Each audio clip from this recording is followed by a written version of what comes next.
episode of Double Take. Dave, I just said joined by Dash, but we're joined by Dash Talking and in Dave. the third person. That's so person. weird. The way you feel.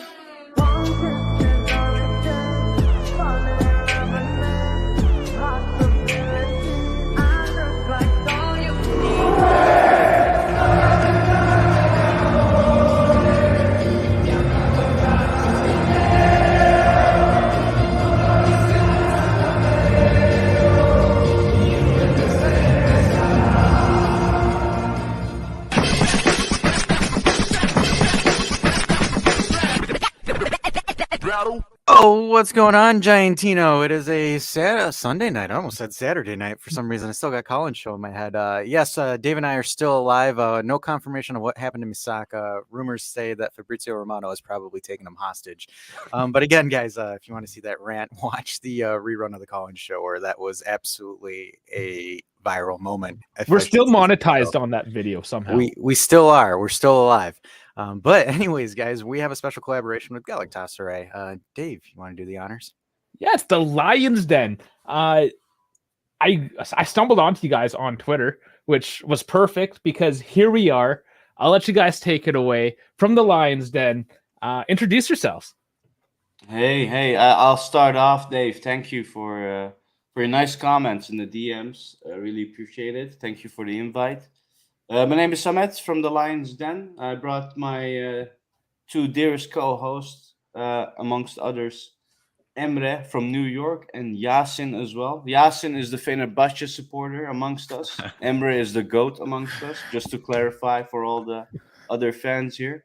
And I listened to you guys as well, Dave. And I think I have a few questions for you as well, because as a European, I don't. My English is not that good, so I need someone to explain to me, like, what does chlamydia mean? Maybe we could start off with that, but I'll let Emre and Yasin introduce themselves as well. Oh man, go ahead, man. Well, I can't wait to hear what the guys are gonna say about chlamydia. But my name is Emre, and I'm from Brooklyn. And we do the Lines Den. We talk about Galatasaray. It's great to be here, guys. And it's good to know that our Twitter Blue subscription actually worked out for something.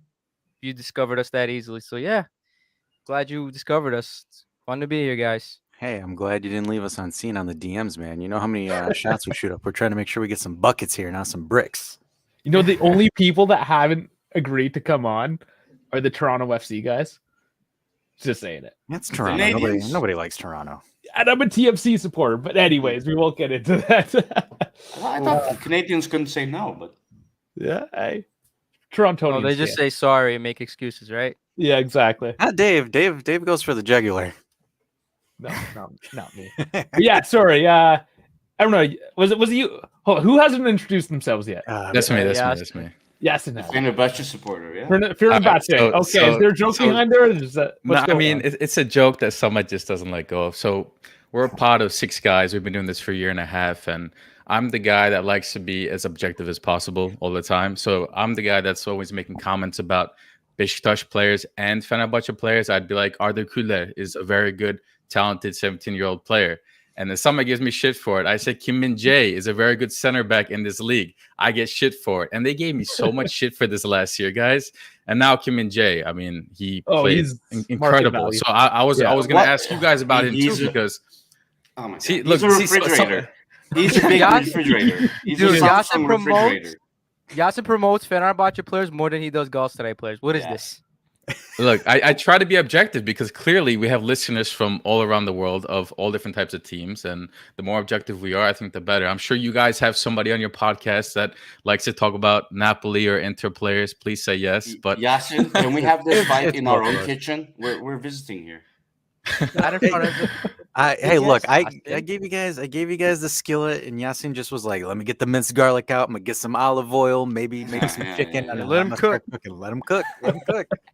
No, but I appreciate you guys having us on. We've been doing this for a year and a half, and I think it really speaks volumes to see a Galatasaray podcast reach beyond just Turkish football and into a European club's podcast. I think that speaks well on Galatasaray as a club itself too, playing in Europe as much as we can, more than our rivals. So really appreciate you guys having us here today. Hey, Yeah, we appreciate can it, man. see Because that. like one of the big goals that Dave and I want to do is we want to talk and collaborate with other clubs and speak with other clubs and learn about other clubs too. Because there's so much you can learn about certain aspects and things. Like for example, Sporting Portugal, Sevilla. I almost said Sporting Bet 160. I don't know why I'm thinking about gambling. But You guys with, have an ad going on here? maybe sponsorships, potential sponsorships, but no. But like the thing is like we love doing it, and hopefully for us as Juventino, this is going to be a better experience than when we had with Galatasaray. Because the last time we saw you guys, you kicked us out of the Champions League, and some Juventini are still a little bit bitter about that. But we're totally cool here. We're fine. Yeah, I with just that. came here to shit on Juventus, honestly. That's You wouldn't be the first in one. the wounds. I know. It's guys. It was 10 years ago. Let it go, Juventini. Just no. But Moving on. I have an interesting story of mine. I was in Beijing at the Bird's Nest, and you probably remember that Super Copa against Napoli. I was there in my Galatasaray jersey, and out of all those thousands of people, there was also a Chinese lad with a Fenerbahce jersey. I was like, God, not this. But I used to support Juventus a lot in Italy back in the day before my red and yellow craze kicked in. hey, it's okay. Keep us as a second team. We'll take it as seconds. We'll take it. It's one of those things. I don't know. With all the news and recent things that Juventus been going through, It's all cap.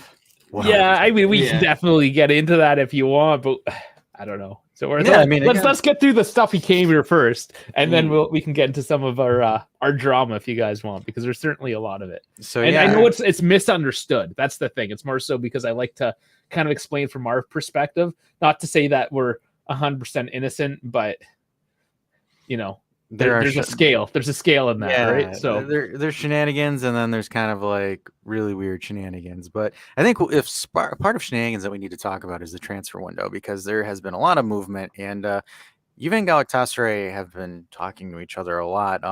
We did do a video on Mario Icardi, or on Maro. I said Mario. Damn Mario again. Don't worry, Yasin does the same thing. it. Damn it, Maro. I don't know why. Like That's just my man, because Nah.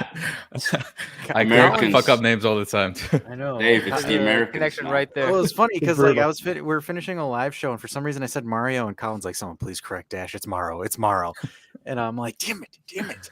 But with Icardi, unfortunately for us, fortunately for you guys, I believe he is no longer on Juve's radar. Juve is working on closing the deal for Milik, so I'm a little bit heartbroken. Again, even when he was at Inter, I liked the guy. People are going to start calling me an Inter sympathizer. Honestly, fuck Dash, it. I don't think Juve was our worry with Mauro Icardi, especially Really? after such a season in Turkey. Only tremendous amount of money could take him away, and I don't know how much that money will be. So I'm a bit worried about the Saudis. Did you guys so let me ask you this. Did you guys officially sign him over from PSG? Because I know he was over there on loan. Not yet. We're working on it. 750K euro for the whole year. That's the loan fee we paid PSG. It's And nothing. PSG paid them the rest of the salary, which was like 6 million. So it was a very good deal. That's for us. ridiculous. Yeah. You know how Yeah. much we had to pay for for Paredes that we loaned from PSG? Like almost 8 million a season for his salary. Man, that's Yeah. crazy Can we, that you I got was gonna that. say, that is a hell of a That's deal. a deal. Yes, I always say on our podcast, our new Erden Timur, who takes care of the transfers since this season, I always say on the pod he has a very big, humongous that he drops on the table. I don't know how family friendly we have to be in this podcast. Here, hold on, wait, I got something for you. guidelines are loose. Don't worry. The following program is rated TV MA LSV. It contains strong language, sexual situations, and violence. It is intended only for mature audiences. There you go. I Boom. love that. Thank Now you, we're good. Dash. That's good. Now we're good. I'm just gonna copy you now. So you better put But a patent you on just that. gave me a free pass now, Dash. Hey, we're past the threshold, so let it fly. But yeah, that's the one thing. I was just looking at it, and I was just like, how like some of the deals, and it's like I remember back then when you guys pulled in Didier Drogba and Wesley Schneider as well. I'm like, the thing is like, so it's like, for example, Turkey's not one of the top 5 leagues coefficient ranking wise, but Galatasaray just always finds a way to just pull players in I don't even want to say the twilight of their career, because like, for example, Drogba and Schneider you could argue and say, but like Icardi, he's only 30 years old. And then like Well, the same thing with gosh. Zaniolo. Well, the thing about Schneider was he was like late 20s. He wasn't like Drogba who came, what was it, like 34, 35. It seems like Galatasaray, when we find players that do come, they got to be depressed or something, or they're I like saw shunned that. from I the saw league. that tweet. Yeah, so that's why they come to us. It's not because, oh, Turkey's such a great place to play. No, it's like it's a good bouncing board for a lot of players to like reignite their career. And you get a lot of love here. In Cardi, he has songs that are like sung after him after every game because this guy's scoring every game, and he just feels at home here. That's probably why we're really confident about him staying. If it weren't for the Saudis offering him an immense contract, that's probably the only issue right now because he's You happy have here. you have to imagine a super popular Italian song that's currently being sung by every child, but every grown up within Italy, and it's completely linked with Icardi because he keeps scoring, and that's the situation in Turkey. Like even little kids in Fenerbahce jerseys, I'm hearing the songs from their mouth because it's just he had an amazing season in Turkey. Everybody loves him. His song is great. The Yeah. stadium loves him. The stadium atmosphere was amazing. Put I it don't put know it what this to way. say more. Put it this way. When the singer of the song Googles the song's name, Icardi pops up before her. That's how popular Yeah. it got. Oh Yeah. wow, Nice. that's Nice. awesome. That's cool. So you guys are really loving him then. Oh, yeah. Yes. I yes. think The, you you know. had Go He ahead. can Go ahead. steal all our wives, except I mine. was just about to say. No, go ahead, Yesin. I mean, you have grown men coming to the stadium with their hair dyed blonde. You have people naming their children newborn babies with Icardi in their name, official name. Like imagine like most Turkish name you can think of, like Mustafa Icardi Albayrak. Like that's what they're doing. That's what they did for Drogba back in the day. That's what they did for Schneider back in the day, and that's what we're doing for Icardi now. He has the opportunity if he comes here and stays long term to be an absolute legend because he's become a superstar here. That's what he is. He came in as a big name, as the transfer, because we brought in a lot of names. I'm sure you guys saw. We brought Mertens, we brought in Torreira, we brought in a lot of big names, but Icardi was a little bit special. He was kind of at the top, a different layer, a different tier by himself. And he grown to love this. He kind of took the stadium, the fans, and the entire nation on his back, and he really lived up to that. So if he stays, and we hope he does, and honestly, I think it's gonna be very tough with obviously big European clubs and the Saudis offering a lot of money for him. But if he stays, he has an opportunity to become, in my opinion, a top 10 legend for the club if he stays and continues to do the way he does. I don't know if Samet and Emre can agree on that one. Top 10, bro. Top 5. What are you talking about? There you go. He's like what? The third foreigner in his Turkish league history to score in all 4 derbies. So Really? that's like he broke a record here. And pretty he wild. basically do you brought rub the it? championship. Do by you rub himself. it? Do you rub it in Fenerbahce fans' face because they brought in Van Persie and you guys brought in Icardi? Oh, dude, they're seething right now that we brought him in, and they're praying to God right now we don't sign him. Like every transfer news, there's more Fenerbahce fans and Beşiktaş fans than there are Galatasaray fans, hoping that that he doesn't come. Whenever there's a rumor that says, "Oh, Icardi is close to signing with Saudi Arabia," they're like, "Yes, let's go!" They're all hype. They're more Do you, than do you, their own fans.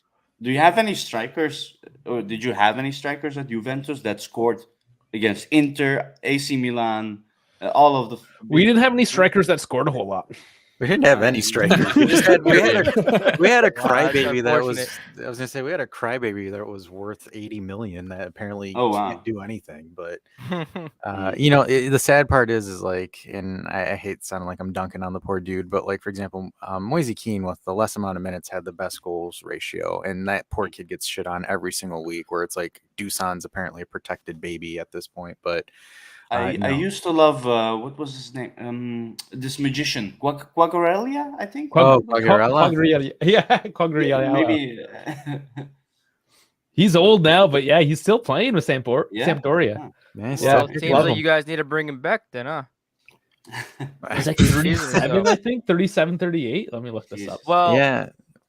you guys know Buffett Timmy Gomez, right? He's like 38, and if it wasn't for him, the first 8 weeks, he actually clutched for the team and brought us the championship as well. Because Icardi wasn't ready when he first came, and then he like held it down. So anything's possible. You know what I mean? No, hey, totally get it. You just need to get that one guy that's just all dog. So Exactly. for the listeners, why don't you kind of give your guys' clubs a little bit like a brief intro about Galatasaray? Because like for example, in Turkey, I believe there's like a big three, just kind of like how there's a big three in Italy with Juventus, Milan, and Inter. So kind of talk about Beşiktaş and Fenerbahçe and Galatasaray.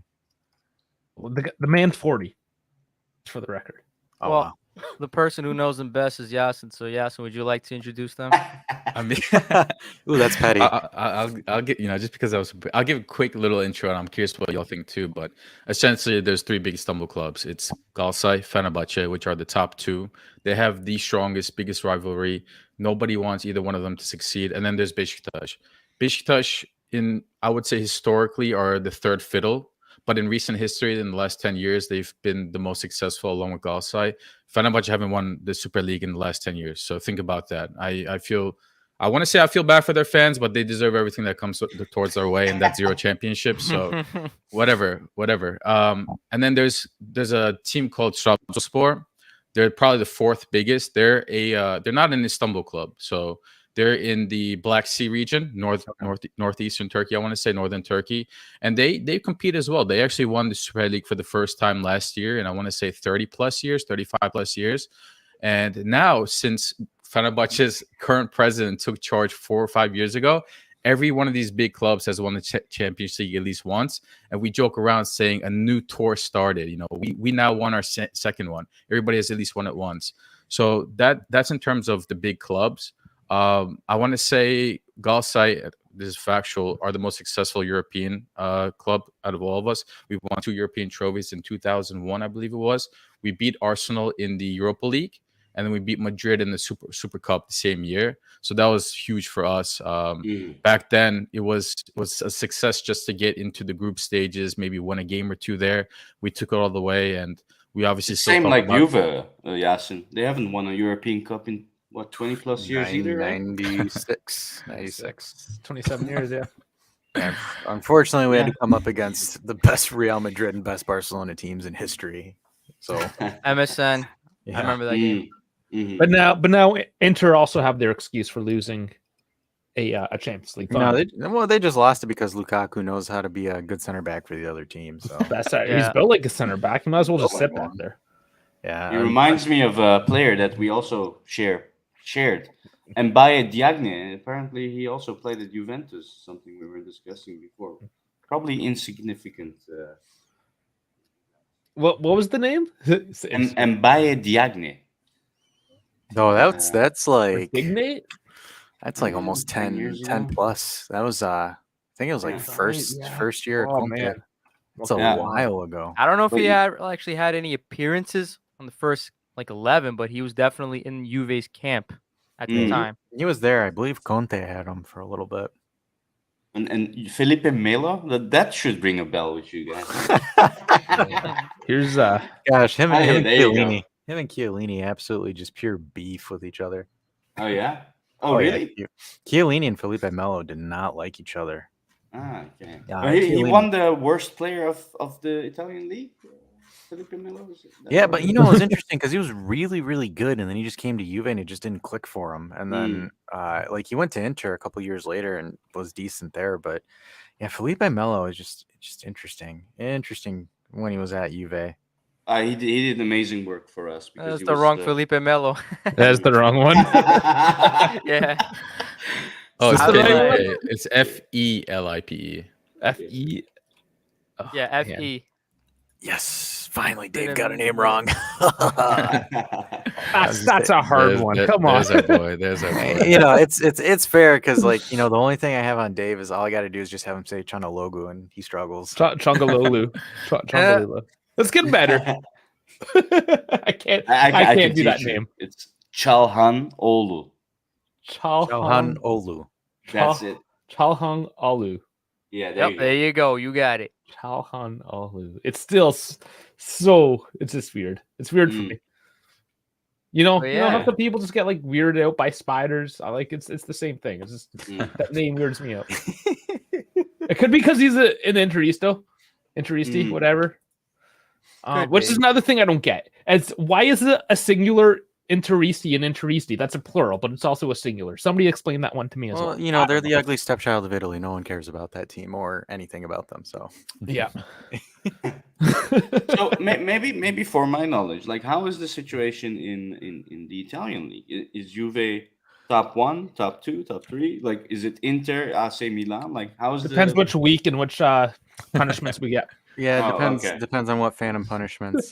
So what's going on with the punishments? Like I haven't been able to like follow it, but I want to hear from you guys, like actual fans. What's gotcha. going on? So what happened was, we brought in 2018 when we brought in Ronaldo. The original sporting director Beppe Marotta wasn't a big fan of the deal, just because here's the thing. So like Juve's highest wage earner was like no more than 8 million at the time, 8 million a season, and the assistant sporting director Fabio Paratici, and you'll hear that name a lot in the news, brought Agnelli the offer of, hey, let's buy Ronaldo and let's offer Ronaldo 60 million gross a season, and which is 30 million net, which again, highest earner was 8 million. When we purchased Ronaldo, Ronaldo became the highest earner in 30 million. So the wage bill started getting a little bit weird, and to make profits so we didn't violate financial fair play or anything like that, we sold a couple of players.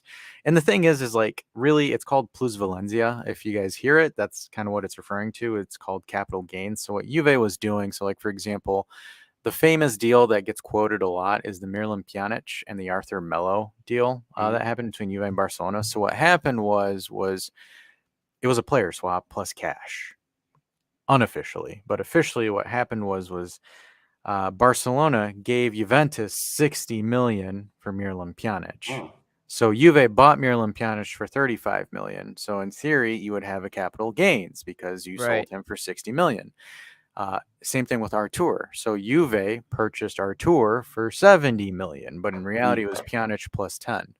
So what happens is then Barcelona can then write that, it's a capital gains because we sold Artur, we purchased Artur for pennies on the dollar, sold him for 70, and there's a big profit there.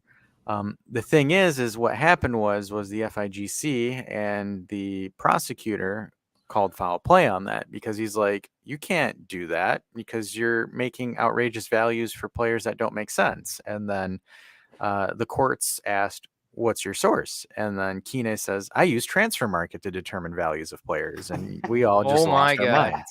Yeah. Yeah, see how ridiculous it gets? And for the record, when Napoli bought Victor Osimhen for an alleged 92, 90 million, whatever it was, they paid 70 and then traded 4 absolute nobody players, each valued at exactly 5 million apiece, totaling the other 20 million. And all 4 of those players were sent back to Napoli within 2 years. Yeah, and none of them play in the top flight. They're just FIGC. That's full of Inter supporters as well. Yeah. Well, yes. I mean, no, but it was because ironically, Kine is a Napoli supporter. But the thing is like, so I believe it was like the Civic Court that said like, there's no rule on dictating player values. That doesn't make sense. Like he throws the case out, and then the FIGC prosecutor's office picks it up and says, Juve's artificially said this for performance bonuses and to get a performance. Blah, blah, blah, blah, blah, minus 15 points, which again, deducting points mid-season is unheard of. Like no one's ever done that before. That's something you do at the beginning of the following season or at the end of the season. It's a shit show over there. It is. It's embarrassing. Which they've now just passed a law, allegedly, that I thought Turkey was bad. Yeah. No, it's bad. Well, in Italy, the thing is like with Italy, it's just like you go out to apply for something and they say fill form A and B, and you're like, okay, great. So you fill it out and you hand it to him, and the guy says, nah, I'm just fucking with you. You need to actually fill C. I just told you to do A and B because fuck you. So that's kind of how the legal system in Italy works. But so sounds like Turkey. We share the Mediterranean Sea, right? We do. Yeah. There's similarities there. Yeah. So what happened then is Juventus then appeals the deduction, and then the CONI, or the sports court over there, said, well, this case has no grounds. You have to resubmit and redo the case again. So then Juve gets their 15 points back. So and then, Juve played for, and the problem is like the mentality of the players, you get docked 15 points. We started playing a little bit shitty because of it, because we're all like, what the hell? We start picking up some results. We start getting into it. We get our points back. And then we kind of get a little bit discombobulated. Every other team in Serie A is pissed off because they're like, how do we plan now? Because at one moment we're second, now we're not second anymore. Well, you had guys like Sarri from Lazio, Mourinho from Roma. Like, Yeah, I remember Mourinho. Yeah, yeah, because Mourinho's always going to speak out if he thinks Right. stuff is messed up, and he was like, "This is messed up, guys. Like, we can't run this way." Because the Yeah. thing is like Roma was pretty much out of everything. They were in Conference League, and then now when Juve got ducked the 10 points, they go back into Europa League. So it's an absolute mess. And then to throw even more salt in the wounds, because here's the thing. So it's not just Juve that did stuff like this. There's like 10 other clubs in Serie A that have done this. So what the Italian court or the Italian law have done is saying that, oh, hey, by the way, there's a new law that you can't deduct points mid-season anymore after this has all happened. Beautiful. So because I'm pretty sure there's going to be more cases that are going to be dropped against other teams, and it's going to be an absolute shit show because, again, they set terrible precedents. So what happened is Juve then had this thing where it's called the Prisma investigation or salary maneuvers during COVID, where they were allegedly paying players under the table, off the books, etc. So what Italy did, or the FIGC said, hey, take your 10 points and we'll settle with you guys and only make you guys pay a fine for the salary maneuvers, and that's it. And Juve's just kind of like, hey, whatever, because the salary maneuvers is a little bit more sketchier because you could potentially get relegated because that's almost like a civil infraction because Juve is a publicly traded company. So like that can get really hairy. So Juve settled with it, and then Sheffield was pissed off because Sheffield hates Juve because of Agnelli and what Agnelli did to him with the Super League. So Sheffield kind of strong arms the FIGC to kick Juve out of Europe, allegedly. And They promote tried- Corvina, the president of the FIGC, to the vice president. Vice of UEFA. president, right after all this happened too, by the way.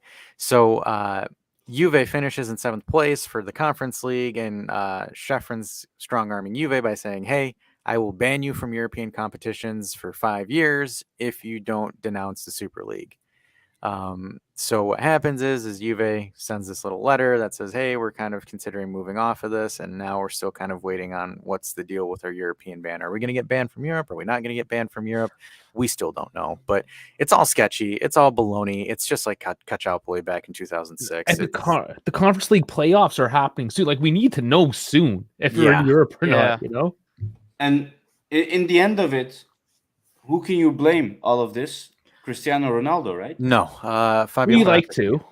So you can, but like, for example, in all honesty, it's Fabio Paratici. He's the sporting director, and then Andrea Agnelli. Because the thing is like, Juve in Italy, you're looked under a microscope. Because, like, for example, if I were to ask a fan that's not, like, for example, if I was to ask you guys, what do you hear about Juventus? And you're like, oh, well, we hear that Not you guys good get stuff. penalty. Yeah, you don't hear good stuff. So Juve is under scrutiny almost all the time. So They're cheating almost every season. Yeah, That's we the see- image that's been put out there. Absolutely. And here's the thing. It's not that we are completely innocent. It's just everyone else is doing. It's Italy. Mhm. Our biggest downfall is that we are publicly traded, and Paratici, after winning the 9 Scudetti, 2 Champions League finals, Italian Cups, all of this stuff, all these trophies, lining the trophy cabinet, he got too big for himself. he got too Did the big for Ronaldo himself. thing, everything crashed around. Yeah. it. But he made when Ronaldo came though, Dave, did you know like that a good move? What At did the you think? time, we were ecstatic. Oh come on, really? At You the guys time, regret we it were like, now? we No, got- I wasn't a big fan of it. I was ecstatic. okay, because I'm of the speaking for superstar. like, yeah, for as a fan base, like overall, yes, we were ecstatic. course. For me, I was like, this is. I mean, I was never a huge Ronaldo fan, but like I can look at it objectively and be like, all right, like this is gonna be good for the club as a whole, whether I Yeah. like him or Like not as a publicity person. and stuff. Yeah, church sales, publicity, all the fans that came Branding, rolling yeah, in, sure. the branding. Yes, I mean, there was so many positives to it, but now we are realizing the negatives. Mm. Yeah, and the thing is COVID played a factor into it as well because, like, for example, I think the Ronaldo project got screwed because of COVID because no fans in the stadium, revenue gets different, Oh, revenue yes. gets cut because That's unfortunate. Juventus, we own our own stadium, so 100% of ticket sales go to Juve. There isn't like because the thing with Italy is outside of 2 or 3 clubs, Juve owns their stadium. No one else does. It's all owned by the city that they're in. No, So, like, there's one other. It's Sassuolo, isn't it? It's, Pie Stadium? No, Udinese. Udinese and Sassuolo. Jeez. Yeah, So- So it's not normal for teams to own their own stadiums In Italy, no. In so Italy, look the at Milan government- right now.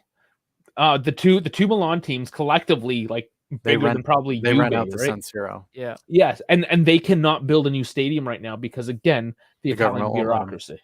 Same thing with Napoli. Same thing with the Roma teams. Like none of them. And So, this is why there's no European competitions in Italy other than going to Rome, which they shouldn't even allow the Stadio Olimpico to be part of the UEFA matches. Yeah, 'Cause yeah, everyone so- tears ACLs on that pitch. yeah, we call the Stadio Olimpico the Reaper of ACLs because someone has to offer an ACL as tribute every season, and unfortunately, it was Tammy Abraham at the end of the season tore his ACL on that pitch. So That bad, huh?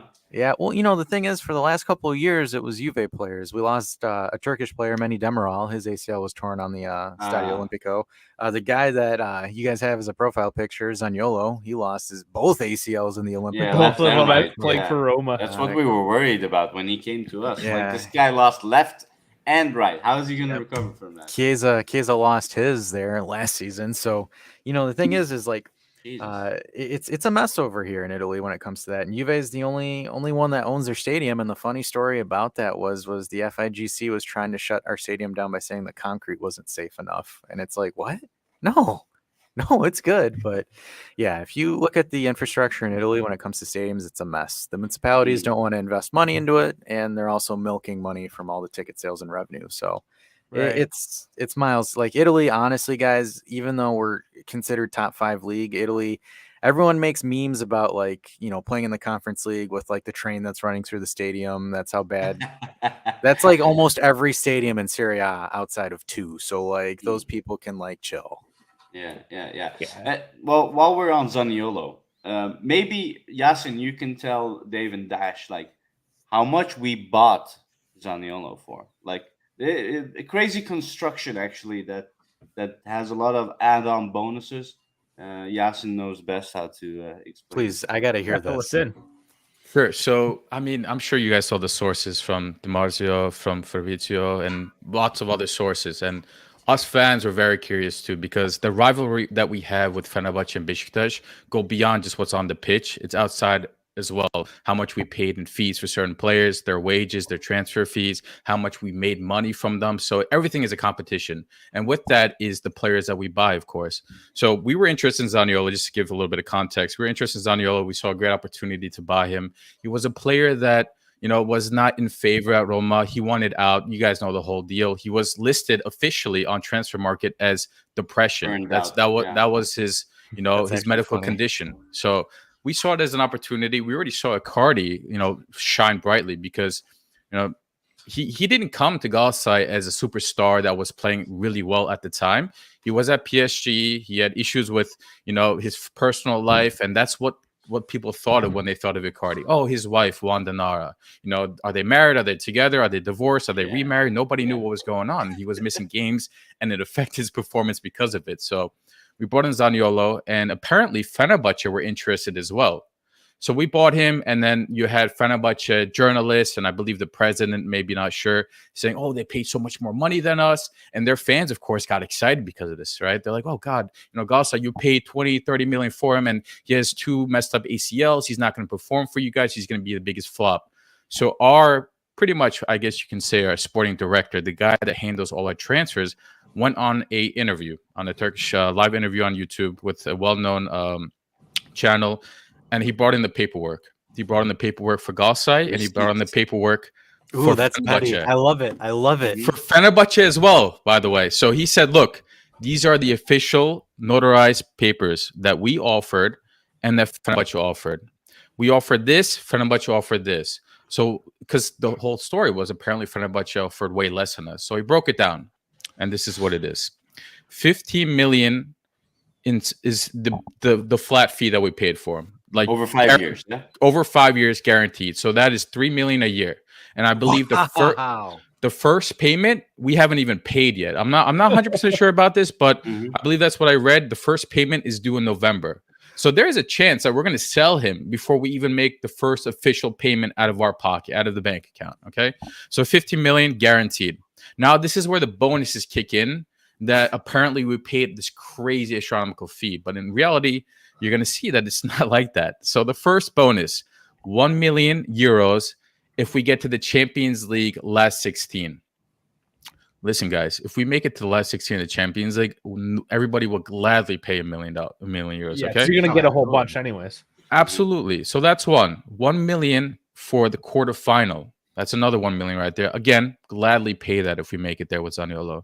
Another 1.5 million if we make it to the semifinal, and another 1.5 million if we win the Champions League. If Galatasaray win the Champions League, we pay Roma an extra 1.5 million. Okay.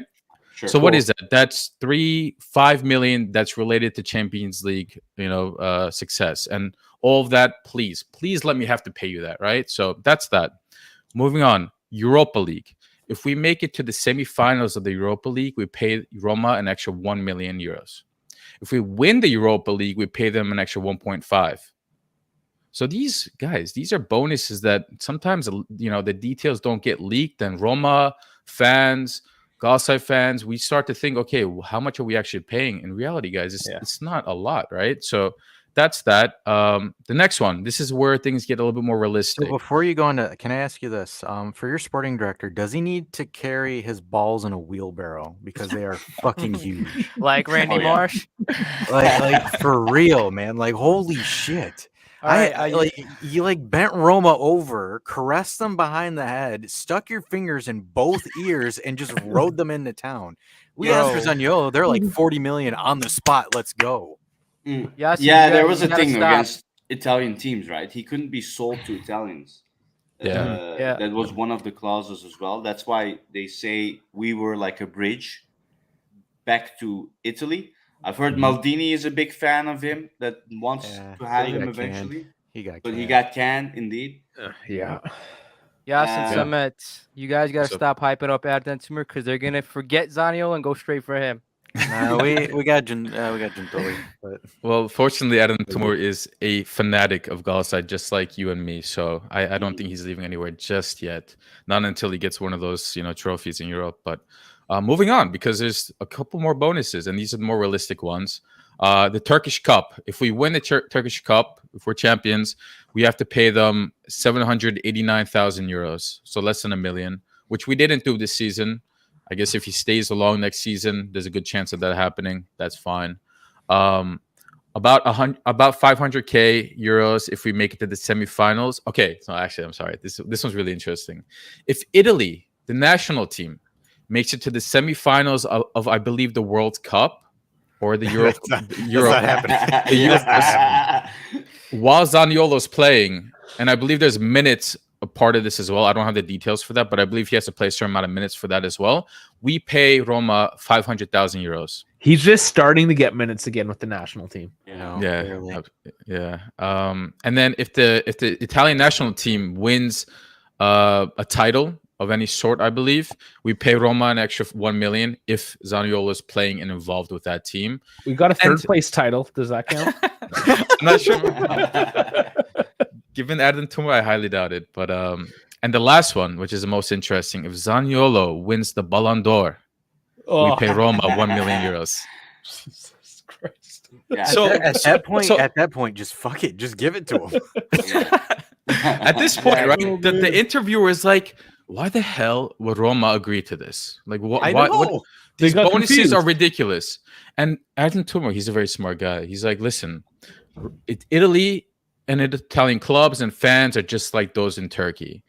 When we pitch how much we sold, they care about that. They want to be able to go to the press and be like, we sold Zaniolo for 30 million, for 35 million with bonuses. Because if you look at Fabrizio's tweet, he says, I think it's like 17 and a half guaranteed and then 15 million bonuses, right? I guess the 17 and a half is the Turkish ones that I listed out. And then the rest is the very difficult ones. And nobody's going to reach out to Fabrizio and be like, what's all these bonuses? And if they do, I doubt he's going to reply. He might not even have that detail. He probably doesn't even know.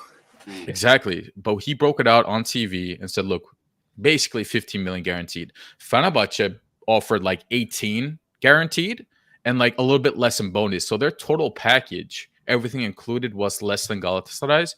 And they went out in the press and said, hey, look, we offered less. And, Galatasaray offered more. That's why he chose Galatasaray. But in reality, as you guys just saw, It's a very friendly deal for us. And now we have the potential of selling Zaniolo for way more than we bought him for. And he's So- going to, yeah, go ahead. So yeah, 20% all in goes then. to Roma, though, just to clarify. Oh, there's 20% sell on. Yeah. So Yeah, overall, yeah. then, how much? Like, have you done the math? How much he actually paid for him? Currently, 0. Currently, Or Well, will if it was have to the- pay? Like, how much you have is on the Like books currently? 16 mil 17. for now. 16, 17 mil. Yeah. Yeah, if Not all the horrible. bonuses work out, if Zaniolo wins the Ballon d'Or while playing for Galatasaray, it's probably, I think, over 30 to 35 mil. But, I think the reality is we bought this guy with the idea that he is superstar caliber if he just gets back into it. If his mindset is, if he can kind of gather himself mentally and really dedicate himself to football again, if he gets himself in the right environment, in a winning mentality with Galatasaray, which we've already done for Torreira, who had issues at Arsenal, we've done for Icardi, we've done for many other players in the past, and we thought, okay, we have a little formula going on here. Take a bunch of really good players that are capable and have the skill set to play well, put them together and win trophies, get everybody super happy, get the fans to back them, and they'll return to their true selves. And that's what Icardi is doing right now. That's what, if you look at Inter fans forums and on soccer Reddit, they see the goals Icardi is scoring. They're like, damn, that looks like Icardi that played at Inter Milan and absolutely tore up the Serie A, because that's what he's playing like. And Zaniolo is getting there too. And that's why teams like Juventus and many others are like, okay, this kid is still 22, 23.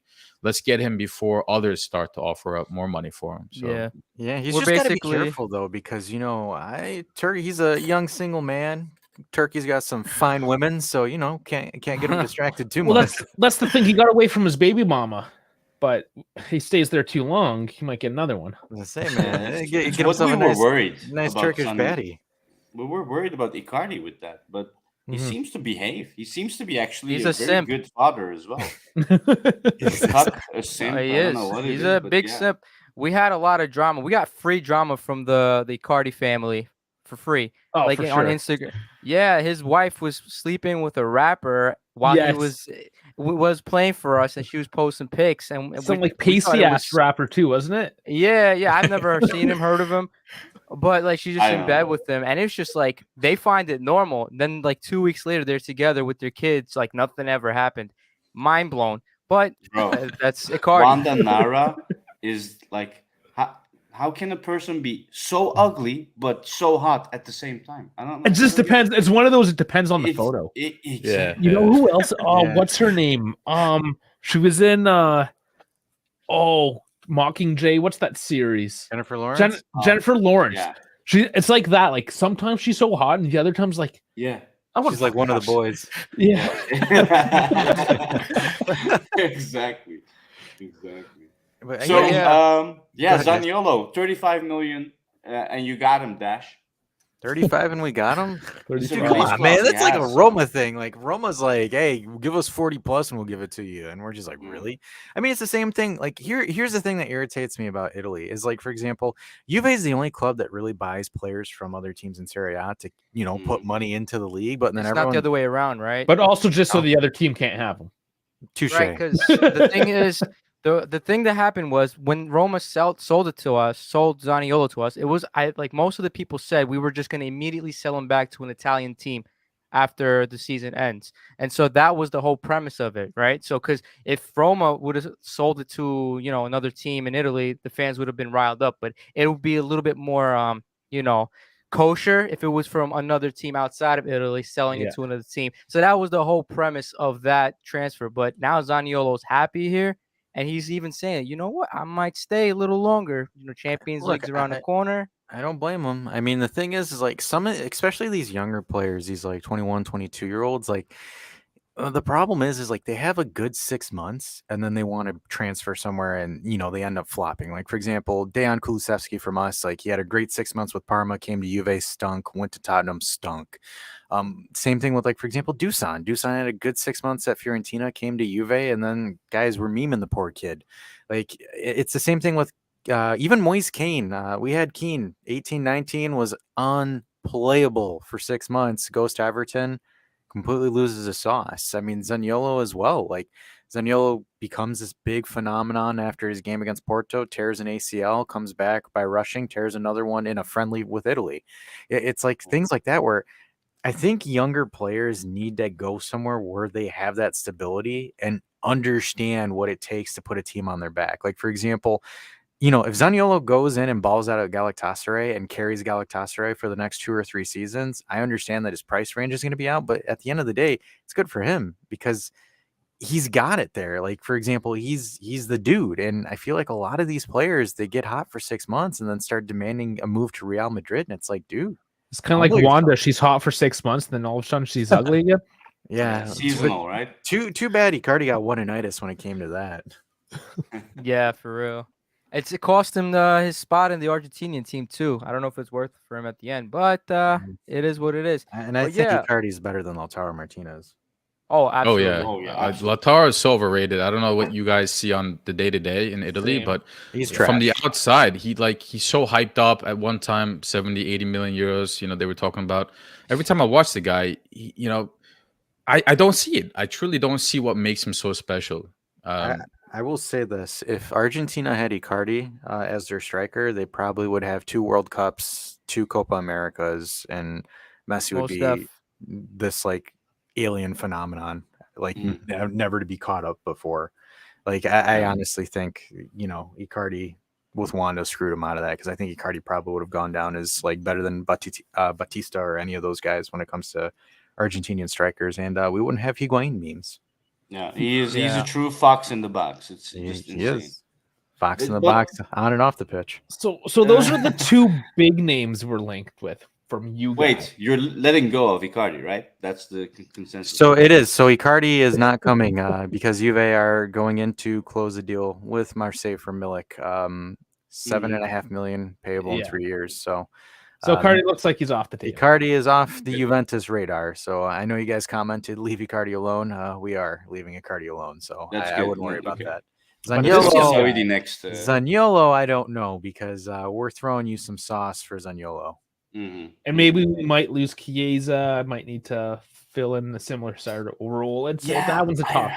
I read for Zaniolo, you want to do like a player deal as well, Yep, McKennie or McKennie or Dennis Yes, Zakaria. and we will get into McKennie, but this is a name not many people know about, so we'll spend just a couple minutes on this guy. Sasha Boey. such Did I a say it boy. right this time? Okay, I screwed it up. It's fine. No. It's Sasha Boey. It's Such a good. boy. Exactly. That's what we roll with. But yeah, he's amazing. I'm gonna tell you right now, he's gonna be top 3 left backs all of the world. Right Right backs, you backs. mean? Right back, upcoming 5 years. I give him. He'll be And up. we are in desperate need of fullbacks. Yeah, we just got rid Desperate. of Quadrado. We have For nothing on the years. Right. right. I remember Cuadrado being a right winger for the Yes. longest time, and Yeah. then he got Then he was converted a right into a right back. back. Now he's a right wing back. Yeah, so that Yeah. was done. So we had Andrea Barzagli on the coaching staff. It was 18-19, 19-20. We needed right backs because we just lost Joe Cancelo. We sent Joe Cancelo over to Manchester City, and we just had Danilo at the time as the center back. So what they did was they converted Cuadrado because Cuadrado was getting up there in age and his pace was leaving him.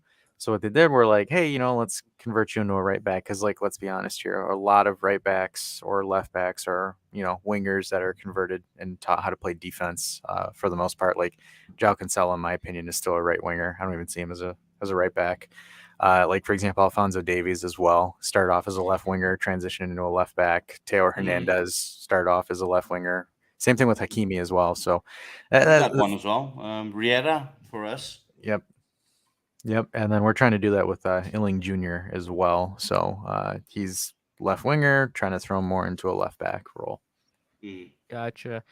Oh, well, if you need a right back, this guy is the perfect right back. In all sense, well, the only downside to Boey, because no one's perfect, but the only downside to Boey is his crosses, his placement of the ball into the box. That is something that is an issue with him. But if you need someone to hold that back line, there is not a man that is going to get past him that easily, because I think some of the most fit players in the Turkish league, Ener Valencia, for example, who is just he tore up the league basically. He has like almost 30 goals on his own, and the last Fenerbahce derby that we had, Bowie just completely shut him down. They basically Fenerbahce had 0 shots on target that whole game. That's goes to show how good our back line, it's like especially with Bowie. There's a big difference when Bowie's playing and when he's not playing. So we can feel. So this kid is going to be a superstar down the line. With the 30+ games he played, like right back, it was completely safe with him. I don't remember any game where anyone actually destroyed him. It was like maybe 1, max 2 games. Other than that, he was always really solid for us, like defensively and attacking wise. Like I think when he came to us, we bought him for 1 million euros, right? Or something Says like that. 1.15. Gosh, Okay, you guys are. there you go. I love you guys, man. You guys are so great at getting deals. Like, oh my goodness, straight mafia This was a stuff. typical scout transfer from Ren, indeed. And you could, I mean, the day one when we saw him, we could see like this is quality. It's just amazing. He's very athletic on the ball. You can see his movement is different to others. He's maybe a bit less technical with the ball, but he is very athletic, so he can go up and down that lane. Like we call him the choo-choo train in Turkey. They actually call him Black Train, which is interesting when you translate it to English. But, What's Nah, this injury about here? so that's very recent. That happened in the French national team. He got called up finally because he was Youth waiting for national that. team. Yeah. Yeah, youth national team. He was waiting for that because before that he was what was his other nationality? Senegal? Say No, Oh, it doesn't even mention it here, but there was No. another African nation that I believe he was playing for. Yeah, Yeah. so. He must have renounced that completely now. Just Yeah. Besides, like France called me. Yeah. Well, But the she'll other say Yeah, Cameroon, country called him Cameroon. up. Cameroon actually called him up plenty of times. He said, "Nope, I'm waiting for France." So he just Yep, that's completely what neglected them. good for him. And now we got the call. I love when international football turns into club football now. At this point, Yeah. Yeah. they're like, "Oh, you looks like Dash. You got a hint of German in you, even though you want to That's come play for us." No. Basically, the Turkish national team, if they find anyone with Turkish origin, they will go straight at them. If their They name don't speak sounds Turkish. Turkish, they will go after you. They don't care. So, in terms of Sasha here, have you guys heard that he's going to leave? Are the rumors swirling now? So Yeah. there's, He there's wants a to leave. rumor. Yeah. He wants to leave. Okay. It's time he leaves, and respectfully too. I don't think a lot of people will give him issue for leaving. In fact, last season, at the beginning of this season, I should say, there was rumors he was going to leave for I want to say 5-6 mil or so because he wasn't invited to the training camp. For whatever reason, he was not seen as part of the squad. We brought in Leo Dubois from I believe it was Marseille or Lyon, one of those two teams, and he is or was France's actual right back. Like he has caps and he was their number one right back. And we bought him for 4.5 mil or so. Sacha Boey lost his spot as the number one right back. He came to training camp late. He was doing his own thing. And both parties were like, okay, you know what? We're going to release him. What happened was during right before the first game of the season, Leo Dubois got hurt. Our other right back that was supposed to be the actual backup to Leo Dubois was also hurt. So we were either going to play a 17, 18-year-old right back against the first game of the season, or we're going to play Sacha Boey. So we invited Sacha Boey. We said, okay, look, we really need you. Come play for us. We'll figure out what we're going to do with the transfer afterwards. He played that game incredibly, and we didn't let him go after that. He exceeded all expectations. And now, so in terms of the rumors, a source what I find reliable is saying that Juventus made an offer of 15.5 million euros, and Arsenal is also interested, and we're looking for around 25 million. Damn it. In my opinion, we'll probably wrap this up around 20-ish if both parties are actually interested, because at the end of the day, you know, Sacha Boey did us a favor by staying around. You know, he's a true professional. Because what we did to him at the beginning of the season was honestly not right from a professional perspective in terms of what I just explained. But he stuck around. He kept his head high. He did his job. He's a true professional. He doesn't give issues like some of the other names that we mentioned before who've had historically, you know, bad press around them, whether it's something they did on the field or off the field. Sacha Boey is a true professional. He works hard. You know, he missed the training camp, and apparently he came late, but was the most fit physically and like, you know, fitness and all that. So it speaks volumes on how much professional he is. And I think the sky's the limit for him. Like Emmer said, you know, maybe he can place a ball a little bit better in the cross, but he shows that he can improve that. Like, he's had glimpses where he's put in amazing crosses. It's not like 100% of the time it's a terrible cross. I think if he has a good coach and good teammates that can kind of show him the way, he's only 22. He can really, become a true right back in every regard that you can think of. And yeah, 20 mil, he's yours. And I'm sure a team like Juventus that actually needs a right back, from what I understand, shouldn't have a problem paying that 20 mil for a 22-year-old. I don't know what your history is with transfers at the back position, but we need to spend the money. And from what you're saying, we're kind of broke though.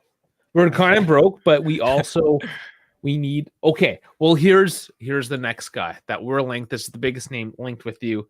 Can we make a deal? Dave, just for clarity, Dave, all the Galatasaray players you see on transfer market, it's basically valued by Fenerbahce supporters. Okay. Just to clear that out. I mean, we'll give you 15.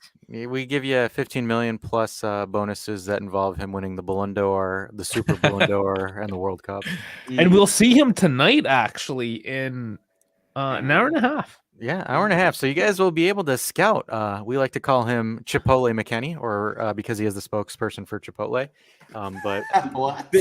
Yeah, dead serious. The American, because McKennie is kind of like a superstar in the United States. But you guys want to scout him, Paramount Plus is showing the Nations League final between the United States and Canada. So you won't be able to see him because he got suspended because he threw hands against a Mexican player. Yeah, he's throwing hands. So yeah.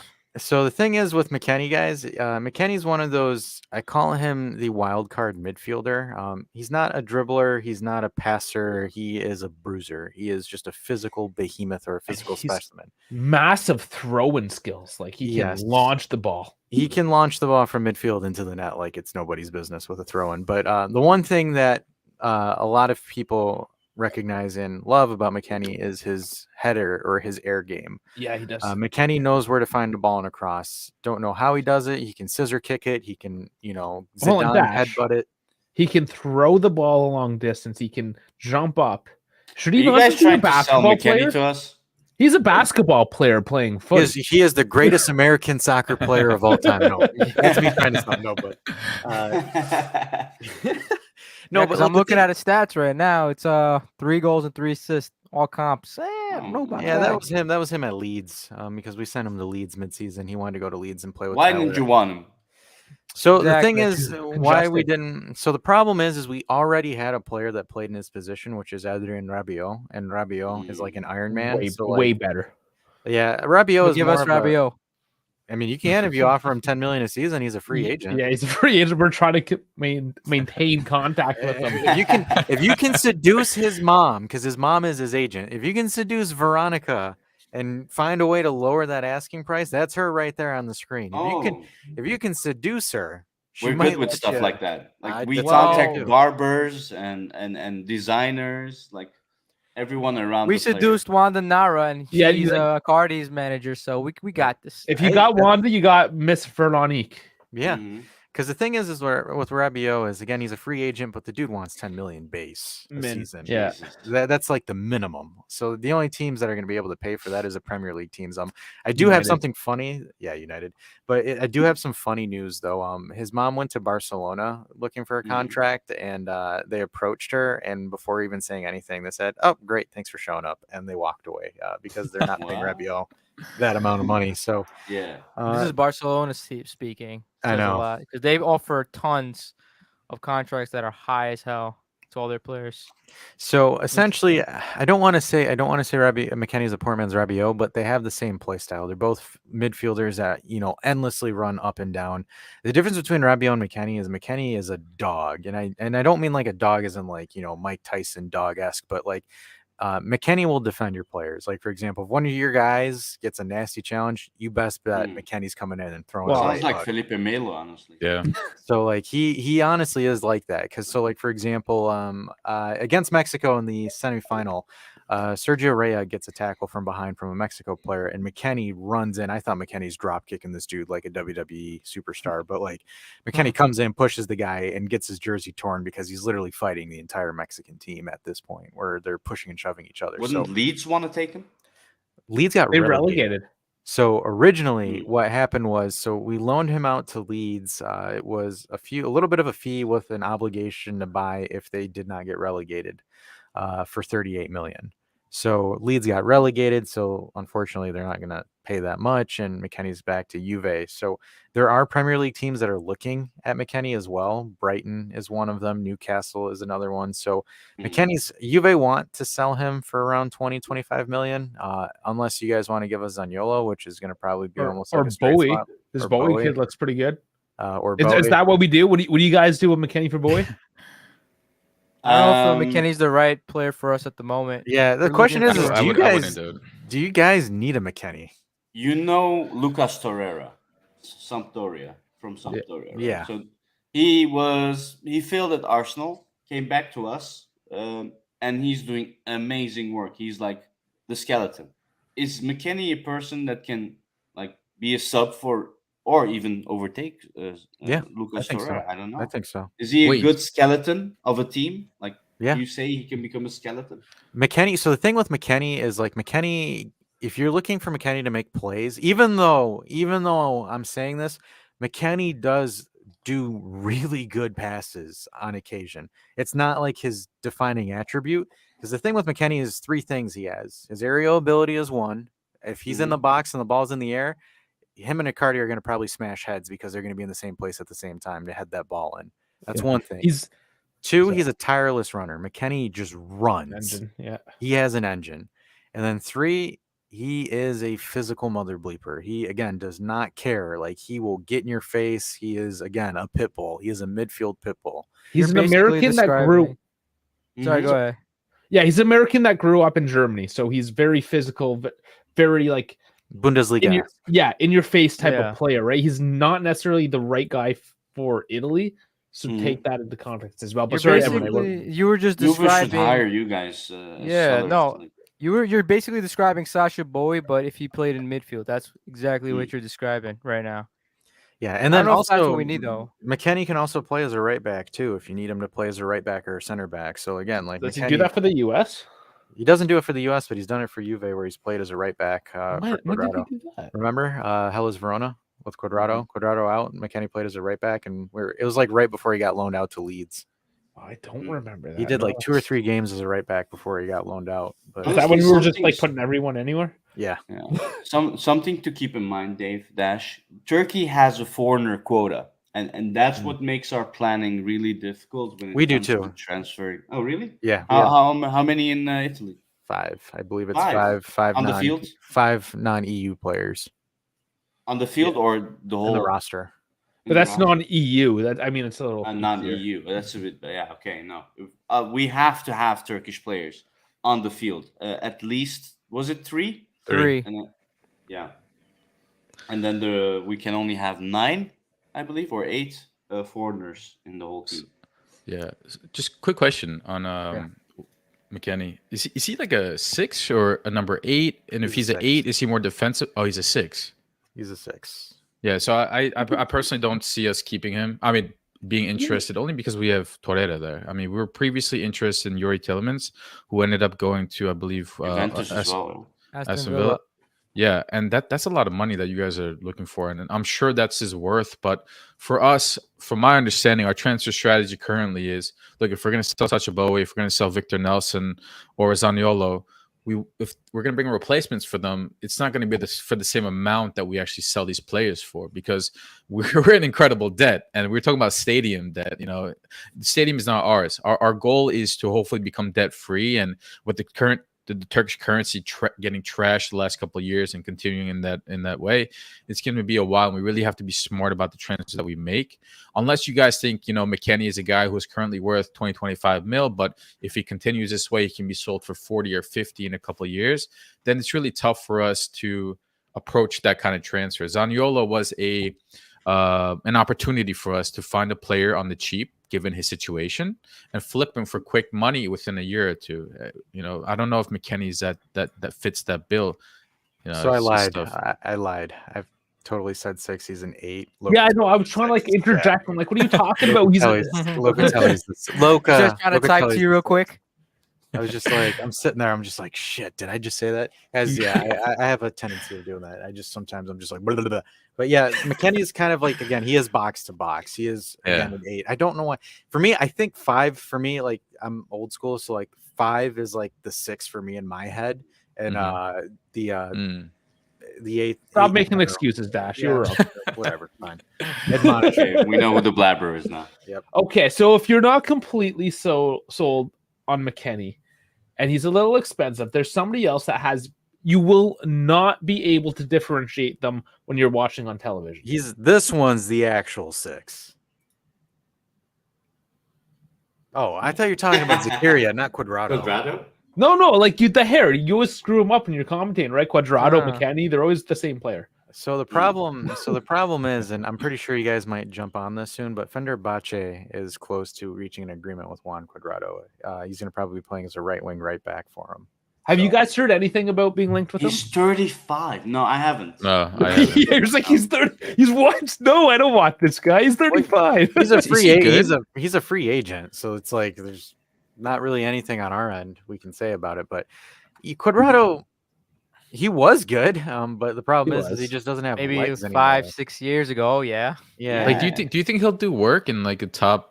You guys probably don't watch Super League, the Turkish Super League, but like, does he still have it in him? Like, if you put him in like, let's say, mid-table Italian club, like, would they be happy to get him?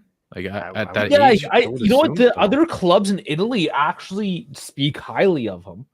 I don't know why. He's versatile on the right side. Again, he can play as a right wing, a right mid, a right back. Again, he's kind of just an older Boey in a sense. It's just, again, he's now more so focused on his defensive game instead of his offensive game, because he needs doesn't have the pace. He needs rest. He doesn't need to be at a top Italian team playing 3 competitions. Yeah, because like with us guys, Cuadrado practically started every single game this season for us.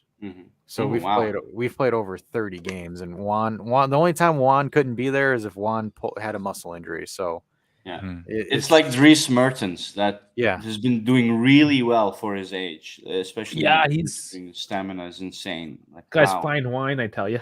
Well, here's the thing about Boey. You guys got to keep in mind, he's probably not going to want to stay at one team for very long, because he did say in a recent interview he has aspirations to go to the Premier League. So I don't know how much of that is going to be an issue for you guys personally. It might cause some, issues, some ruckus within the team. That's a good point, yeah.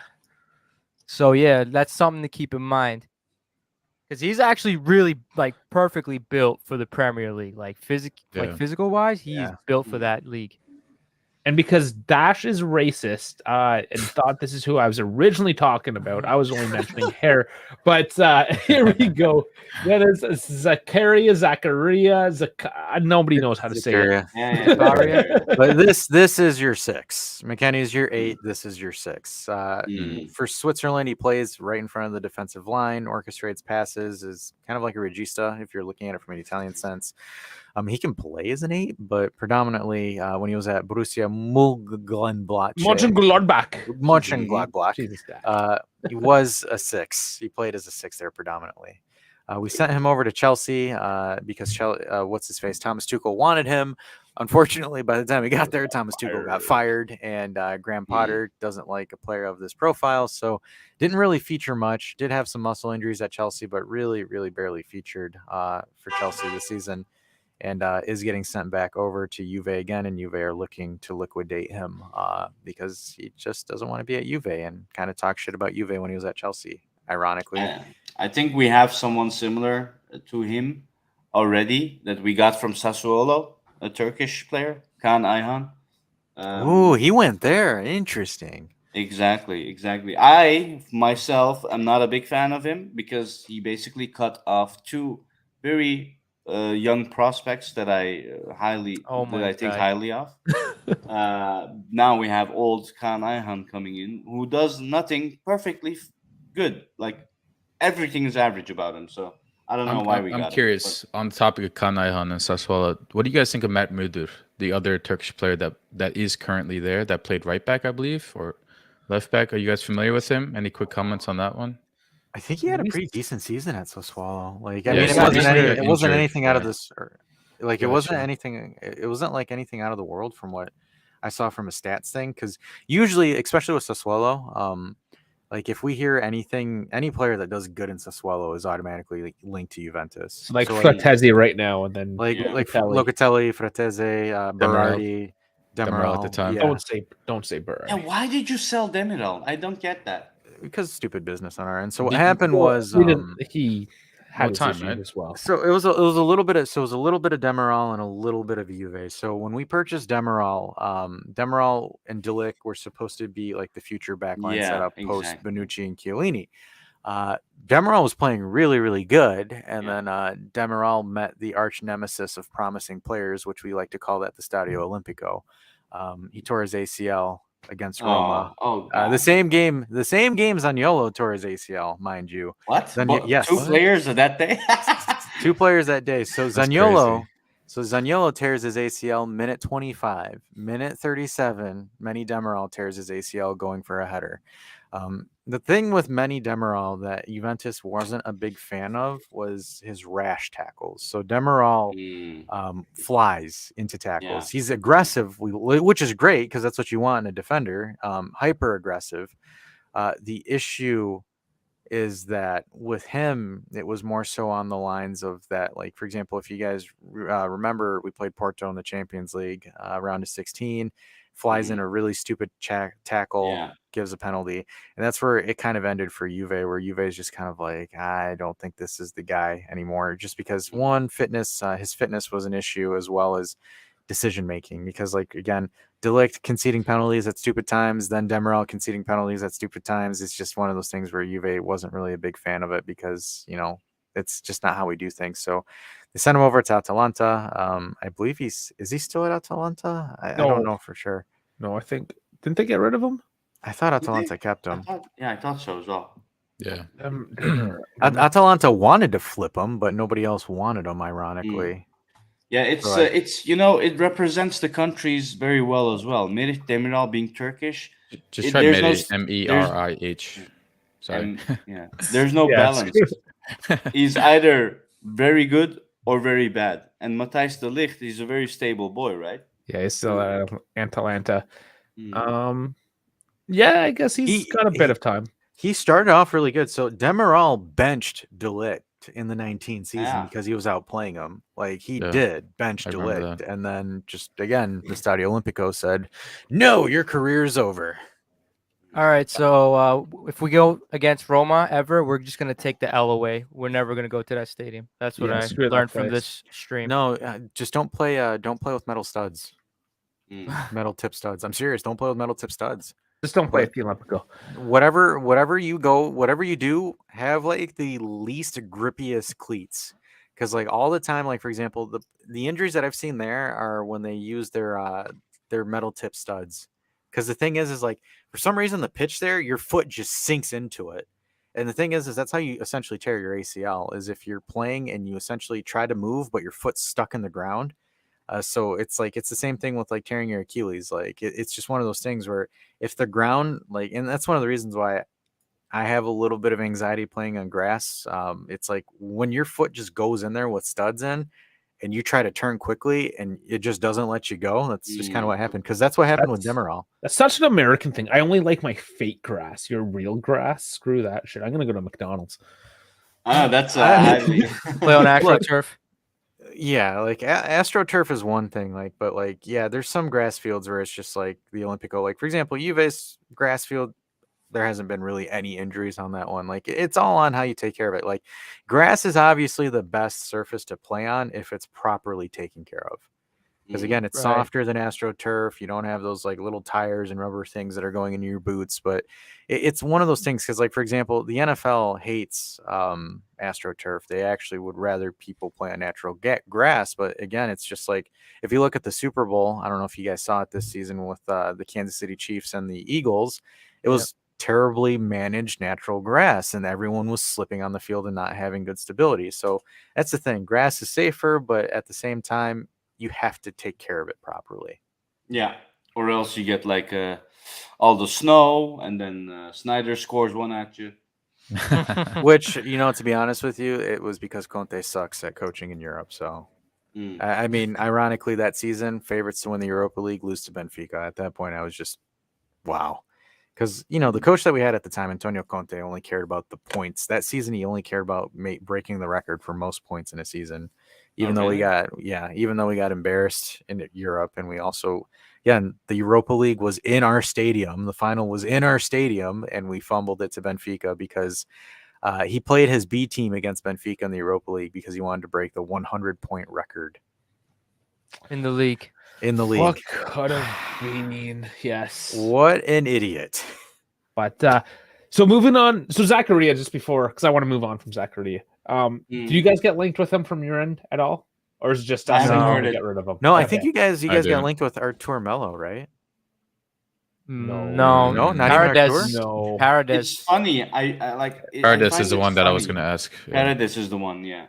Like the Okay, other we can one's bring up none. him. Well, he's a PSG guy. So he's not really ours. Yeah, no, but like he was a we name that can't- was linked with us for the time being.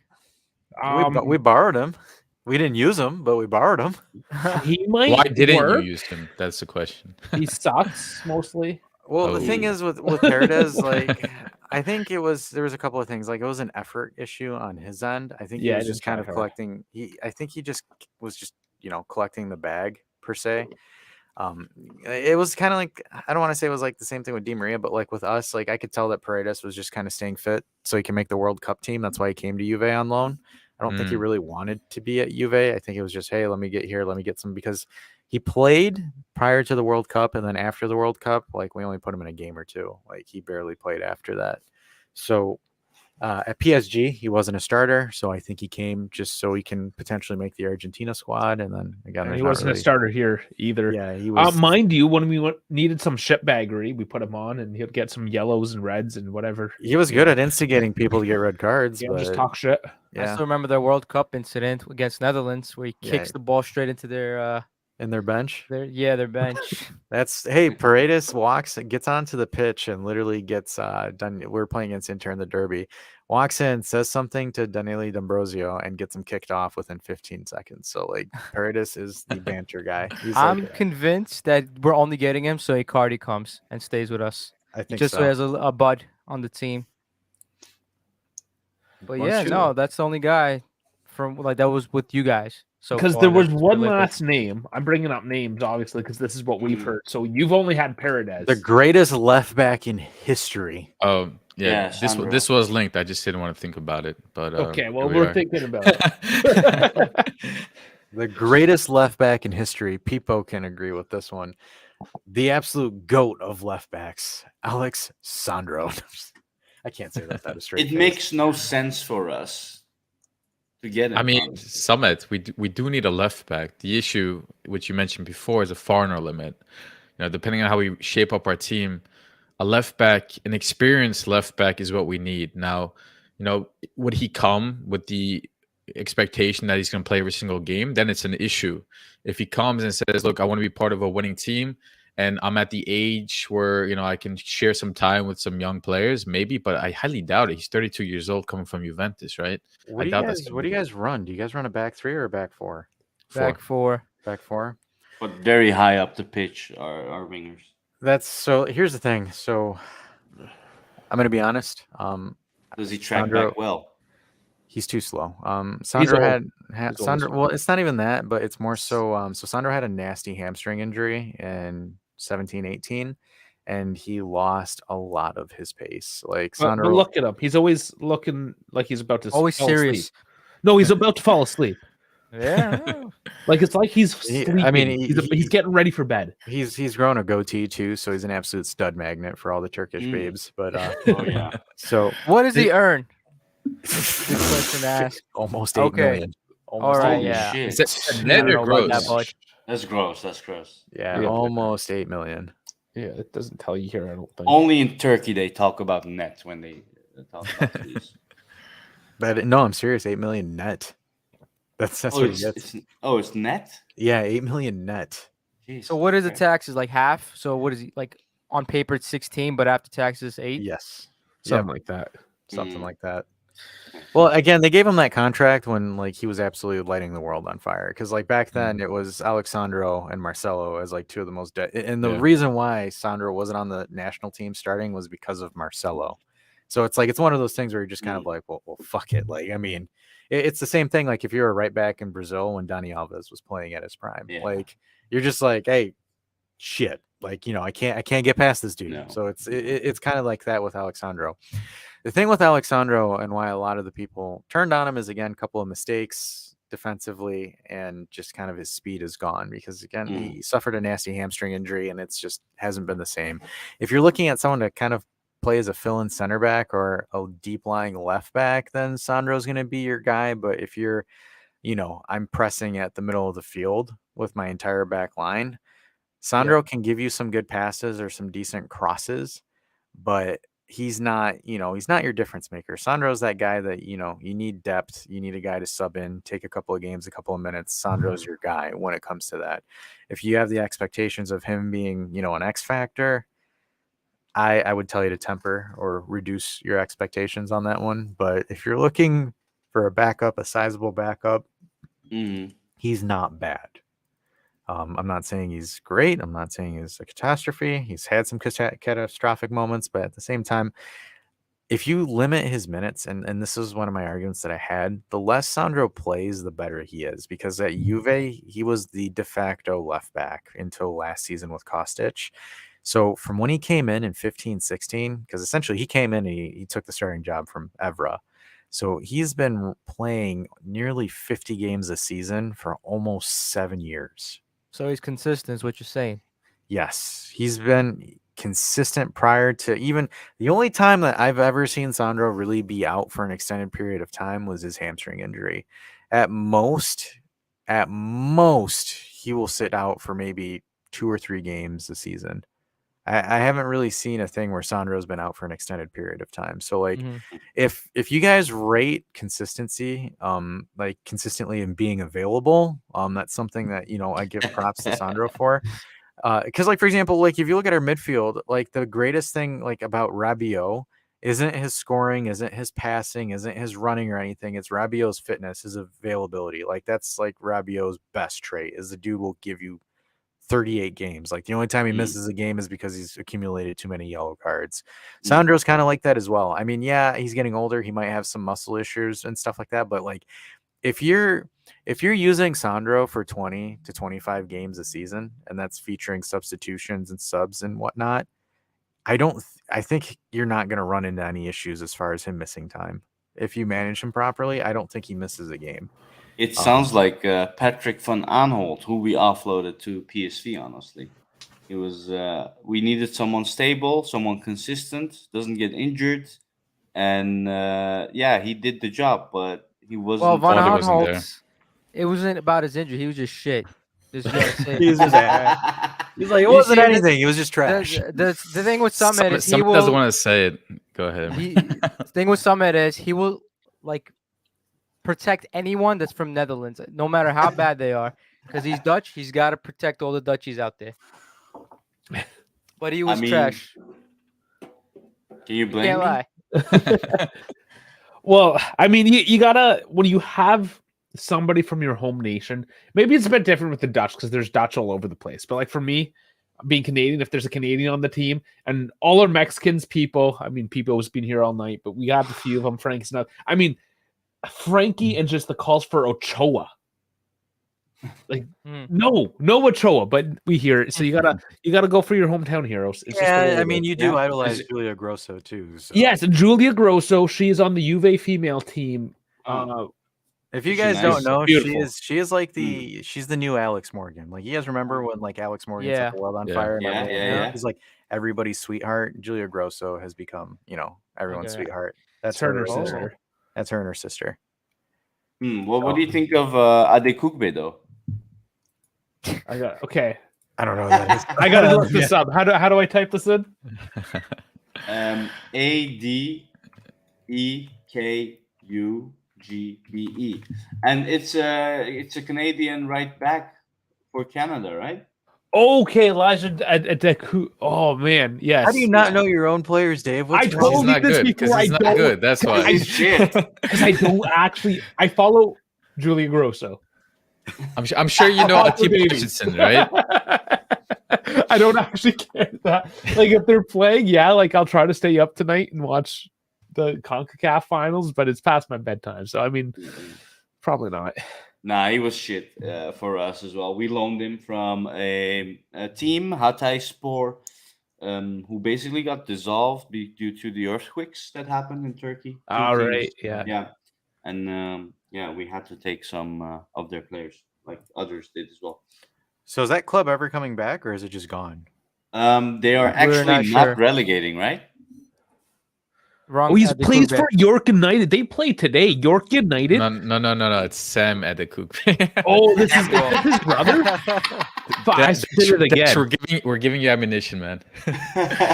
Okay, but if is this his brother? Do you think? I don't know. He's This is Canadian. Because Elijah? this is my most like close to home team. Like if I went regional, this is my team, York Oh, United. jeez. Okay. Yeah. Yeah, that Okay. is his brother, just to confirm. So Okay. I was gonna So say, his it looks brother like him. plays for the home team. So it's Sam. This Sam, kid. yeah, Samuel. This kid. All right. It's like Paul Pogba's brother playing for a Yeah. French team. Like, he does actually. It's like his hometown Come on. French team. Hmm. But yeah, From London, England, actually, but they have a Canadian citizenship. Yeah, so he's the guy that Sandro's going to battle for the starting position. oh no, at he's not with Galatasaray. us. He's gone. Damn We it. only got him for 6 months. Yeah, Okay, he's- yeah. Bubble he's lads. loaned, yeah. Well, oh, maybe Dash. You said you're Albanian. You're not Kosovan, right? Nope, 100%. Okay. It's like, Yeah. no, I am not. Take that off. Yeah, It's it's almost no, no, like it's Balkan not. an guys. insult. No, They No, call it's themselves guys, Albanian as well, so I didn't know. Yeah, no. It's not, because the thing is, like, they're like our sister nation in a sense. So they're us, but like just by name, they're not. It's weird. It's complicated. Balkan politics. The Yeah, Balkans are complicated. We just leave it at that. No, but we love them. And there are many little nations in there, but they're all pretty cool. I'm going to the Balkans for the first time in August, September. Just don't get into Yeah. random taxis. Nice. Yeah. No, I'm doing the old man walk because my parents. I'm going with my parents, so we're doing the cruise. I convinced them to do the Adriatic because we're Italian, obviously. Mhm. Convinced them to hit up. We're doing Montenegro and Croatia, so we're touching a couple spots. Qatar and Dubrovnik. But at least I can say I've hit the Balkans for the first time. Isn't that where Dubrovnik. Game of Thrones was filmed? I was gonna say, Brovnik. No, but hey, I know that's where Voldemort spent a lot of time with. If you ask J.K. Rowling, you know, it was actually a silly fun fact. Someone was telling me, he's like, "Did you know that Voldemort like lived in Albania while he was like plotting his thing against Harry Potter?" And I'm like, I didn't realize Harry Potter got No. that specific. Yeah. Sorry, The Dubrovnik. books. Dubrovnik. Yeah, that was where Game of Thrones was filmed. One of the spots, yes. They Yeah. did a lot like in the Dalmatian Islands and stuff. Like the man, I can't remember that island, sea people, whatever. I think that was in Croatia as well. Gotcha. You're gonna be in Croatia in August. That's crazy. That's crazy. We're both gonna be there. Hey man, you guys should go to Albania for vacation. We're going to the Balkans, man. It's like 5-star resorts for 1-star prices. Like, it is ridiculously cheap over there. That's Yeah. pretty much. Make sure to Turkey, eat too. plenty of Yeah. javapi too. I don't know if you have that on your list, but javapi is incredible. I'm sure Dash can kind of had that. comment on that, but I very good. have been in the Istanbul airport, so I guess I can sort of say been to Turkey. I did get my Turkish coffee with the Turkish. No, it wasn't Turkish. I got the baklava. I can tell you this. I just came from Turkey. Also celebrated the last game, the derby. Went there with Galatasaray. Nice.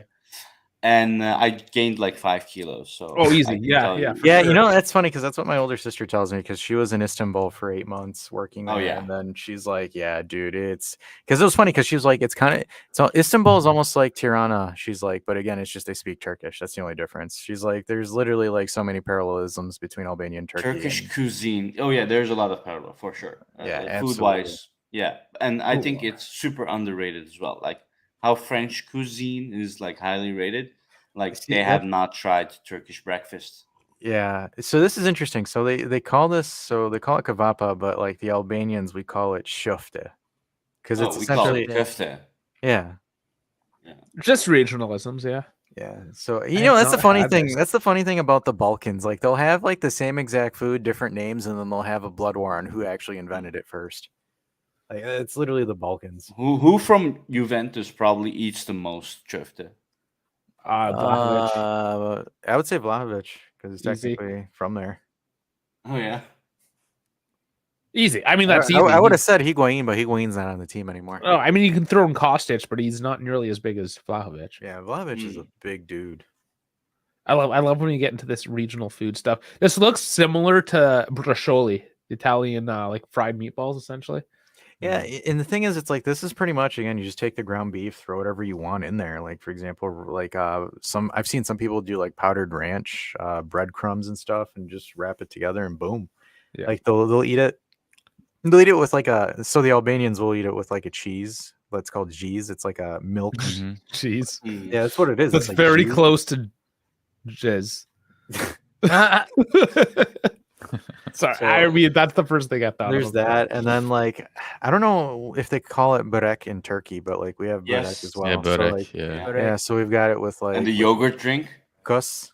I We call don't. it kus, but it's pretty much liquefied yogurt. Yeah. Isn't that like kefir? Is it like kefir? Pretty much. It's similar, but it's like yogurt, water plus salt. Okay. Yeah, Pretty good. yeah, and then Salty as hell, yeah. obviously baklava. I mean that is like I love it. that is like a go-to, especially during New Year's, right? Like I mean, All All everyone's right, making when you baklava. guys hear baklava, who do you guys think of first, the Greeks or the Turks? Oh, You gotta answer it's this. always comes You gotta up. answer right? this. I 100% for me at 100% it's going to be the Turks and Albanians. My man. I had traditionally known it, and I think that's just how you learn it as, right? Like what do you learn it as? And I did learn it as Greek. I've had both. I mean, Oh. it's I just can at the end of the I always thought baklava was an Ottoman thing from the Ottomans. Ottomans are basically Turkish. But it's Oh, yeah, no, it's so I've tried researching this, and of course the answer is not clear. it's like a quick fact as well. Greek yogurt that's being sold in America is basically Turkish yogurt. Yeah, but it it's sells better as Greek yogurt. Cho- so- yeah, Chobani, it's which, it's westernized. Sorry, yeah. What were you said? no, I was gonna say Chobani, which is the most popular Greek yogurt, which kind of is the pioneer of Greek yogurt here in America, is owned by and created by a Turkish, guy. So I did not know that. Really? yeah. Interesting. Wow. See? Okay. Love it. We're learning. And Antonio coming in. I mean, we're talking Galatasaray here, but news on Fratesi, nothing new. There's nothing new. Fratesi, I'm just going to say this because of his assist and goal today against the Netherlands. Fratesi's price has jumped up by like 15 million because that's how That Sassuolo shootout. is. What a useless game that was, but it was Stupid. entertaining. The thing is like it's stupid because now it raised Fratesi's price higher than it should be. Because Well, then that's what technically Sassuolo- Chiesa's goal went up because that was a filthy little. No, it went down because everybody just hates Juve. But yeah, so to answer this, there's no news on Fratesi, guys. I mean, there was a thing where Inter apparently signed him, but it didn't happen. I don't know. There's no solid concrete news on Fratesi. Sassuolo is going to shop him around. They're going to hoe him out for the best offer, and they're just going to go for what's the best offer. I mean, that's what Sassuolo does. I mean, Sassuolo are masters of the transfer market, but they're a pain in the ass. So Apparently Galatasaray is because the numbers you guys threw down. Galatasaray is like the Rico Suave of buying players. They're like, I'll give them free for this. and If then they're here's all this- depressed. If you're depressed. Yeah. So if Fratesi is depressed, he is going to Galatasaray, guys. But Yeah. So- yeah, there's no news on him. So, do you But- guys have any last questions directed towards us, think- Juve? Yes, I actually have you- one. Can I before you ask the question? Yeah, go ahead. In a sum up, we could say like there aren't, realistically speaking, like all the players you mentioned, we aren't really looking at. Yeah, any it's a of them. wash. It looks like a wash. And the only thing that might or can happen realistically is probably Zaniolo. And I'm seeing on Twitter that we've agreed for Zaniolo. So Okay. that'd be interesting to see how that pans out. Like any other names, I'm not sure, but Zaniolo is probably the more likely transfer that will happen between our two clubs. Yeah, that's just what I want to sum up with. But go No, ahead. that is a good summary. And you know what? Even if nothing pans out. Because the last collab we did was with Marseille to talk Igor Tudor, because we thought we were going to get him as a coach. That's we what have I a was lot gonna about ask. him to say. Oh, that's okay. So we'll roll into that. But it doesn't matter. We're branching out. We're among friends. We're getting the whole community involved. So even if nothing pans out between the two clubs, who cares? This was great regardless. Emery, Oh, yeah. your question on Tudor. Yeah, I was gonna say Tudor was actually our coach back in the day. This was like 2016, and we parted ways. It was kind of a nasty breakup. But yeah, he's been working up the ladders, and now he's linked with you guys. Is it like serious? I was gonna ask about that. Like, is it an actual thing? I know he played for UAV a long time ago, and he's like, is he considered like a legend for you guys? Like, So he's not a no. legend. Again, nowadays the term is kind of loosely when it comes to it, because when you think about a Juventus legend, you're thinking of Buffon, you're thinking of Del Piero as your first two. Then you start getting into Trezeguet, then you start getting into Nedved, and then Platini. Chiellini, Platini, and them.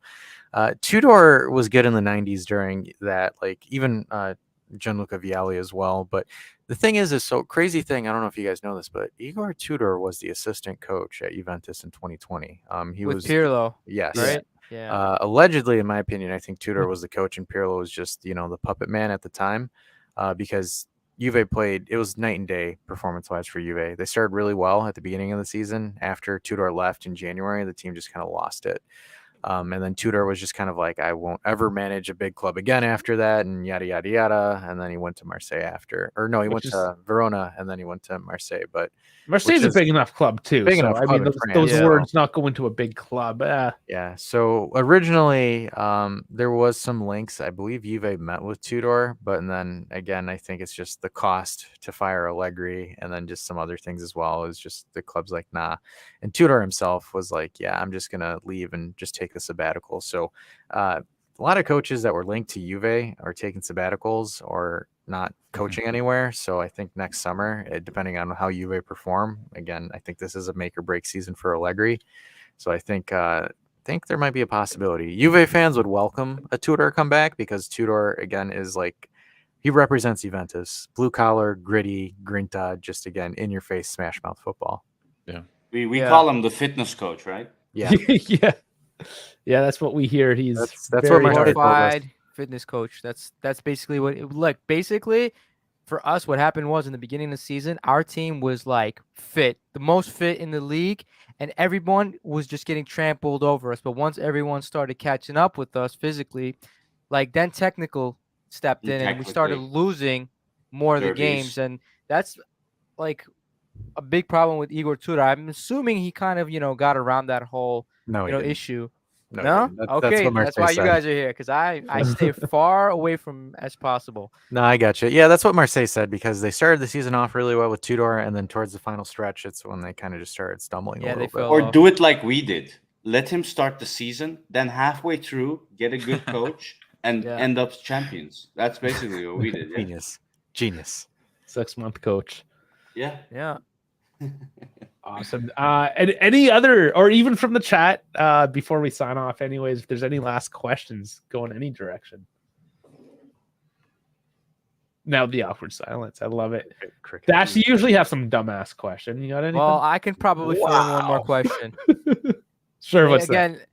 So as Summit pointed out, most of the players that you guys have is not players that we wanted, but it's usually what you guys don't have. And what happened with Paulo Dybala? Because he was actually linked to us last transfer season.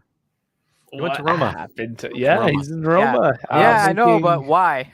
I don't know. So the thing is we let him go because he wanted 8 million base plus 2 to 3 million in bonuses. Okay. And again, he was just never there for crucial matches, and he always injured. And the thing is what happened was Juve were going to agree to the deal in October, and then his agent wasn't really a certified agent in Italy, so he couldn't sign the deal.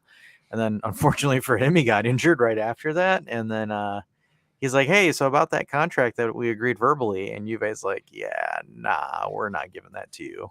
So did he also get injured at a Roma game? Yeah, he got injured at Roma as well, too. And then again, like, for example, in the Europa League final, could only play 60 minutes. You got a goal, but again, couldn't see it through the end. So he's a 60-minute player. Dybala wanted shot in the dark, and I got it right. Wow. Okay, yeah. Roma. So Dybala, again, at Roma, Dybala is making like 3 million a season, so he's making substantially less. So He has a Well, we can afford release. that. He has a release clause of 12 million. Yeah, pick him up. And then again, it's whatever you guys want to pay him for his contract. But that'd be kind of sick if you guys got Dybala and Icardi to play next to each other up top. But then Yeah, you have to that's get rid of great. Zaniolo because they're sort of the same position. So yeah, Yeah, but no, I think the plan is to like play him in the middle, if anything, like a makeshift winger if need be. Because Mertens is getting old. Well, he is old, to be quite frank, and he's basically a 60-minute player at the moment. And we were looking for people before that in his place, and Dybala is one of the candidates. Dybala's not great on the wings, though. He can play Okay. on the wings, but that's not. he just doesn't really- have the physicality. He's a 10. Yeah. He's pretty He's much a definitely 10. a That's what I know him as. That number 10. Yeah, that's what that's. Yeah, Ah, man, it would be great Dybala's to a have him. 10. Putting him on the wing, you're just asking for him to get injured at that point. And that's when he was Right. the least happy, and we had the most problems. Is when he was playing out on the wings. Yeah. Are you guys trying to get him this summer? Well, not at the moment, but I was really curious as to why like Juve would let him go. I feel like he's still like a magnificent player. He wasn't all worth what things. he was asking. He is, but I see that being an remember issue, the yeah. thing. You kind of remember how I told you that availability is a stat that Mhm. a lot of people Yeah. consider. That was his shittiest stat. Was Yeah. his availability, because it's like, Right. look, we have Pogba, and Pogba hasn't even played a full game this season. Yeah. So Yeah. it's like, could you imagine if you have both Dybala and Pogba? And the thing is like Hmm. at Roma, a lot of people will say this, that because of the deduction we got on Dybala getting the last goal of the season for Roma, sending him in the Europa League, sending us in the Conference League, is poetic justice. If we didn't lose our points, Roma would have finished 7th, not 6th. And then if you look at Dybala's contributions, it's literally the same as it was with us last season. Like, he didn't do anything crazy, didn't vault Roma. He's the Dybala's a luxury player. Dybala isn't the player, that takes you to the next level. Like, for Dybala to succeed, you need a Higuain. You need, in your case, what you have, Icardi. You need a guy that takes the pressure, that takes it all, and then Dybala's the guy that gets the loose balls or the scraps, and he's able to essentially play off that guy. Because if you bring in Dybala hoping he's going to be your centerpiece, unfortunately, you're bound to fail, because the dude's just he doesn't have the dog in him for that point. He's just not that guy. I see. right, I Dash. see. Dash, I know I made fun of you, but no, you do honestly usually have like a curveball question for the guys. Do you have one prepared tonight, or did we? No, I thought no, you're I'm good. No, we went over a lot. That's why I'm just asking have to make a- sure. Curveball question. All right. On the podcast, we have another segment where we do like behind the fans, and we discuss. Well, we basically dive into who the fan is and what he does and how he became a fan. And one of Okay, the icebreaker questions I always ask is like, do you wipe? How do you wipe at the toilet? With my Do you tongue. wipe- I don't think you need to restrict yourself in any one direction because it's all about angles. Dave And different does it in a shit swirl. require Politically different correct. angles. Wait, I just want to Answer. know: are you a back wiper or a front wiper? Whatever's required for the job to be accomplished, because I will not have streaks on my underwear. I'm too yoked. I can't. I gotta go. No, I'm just too yoked. I have to use a. No, I'm just.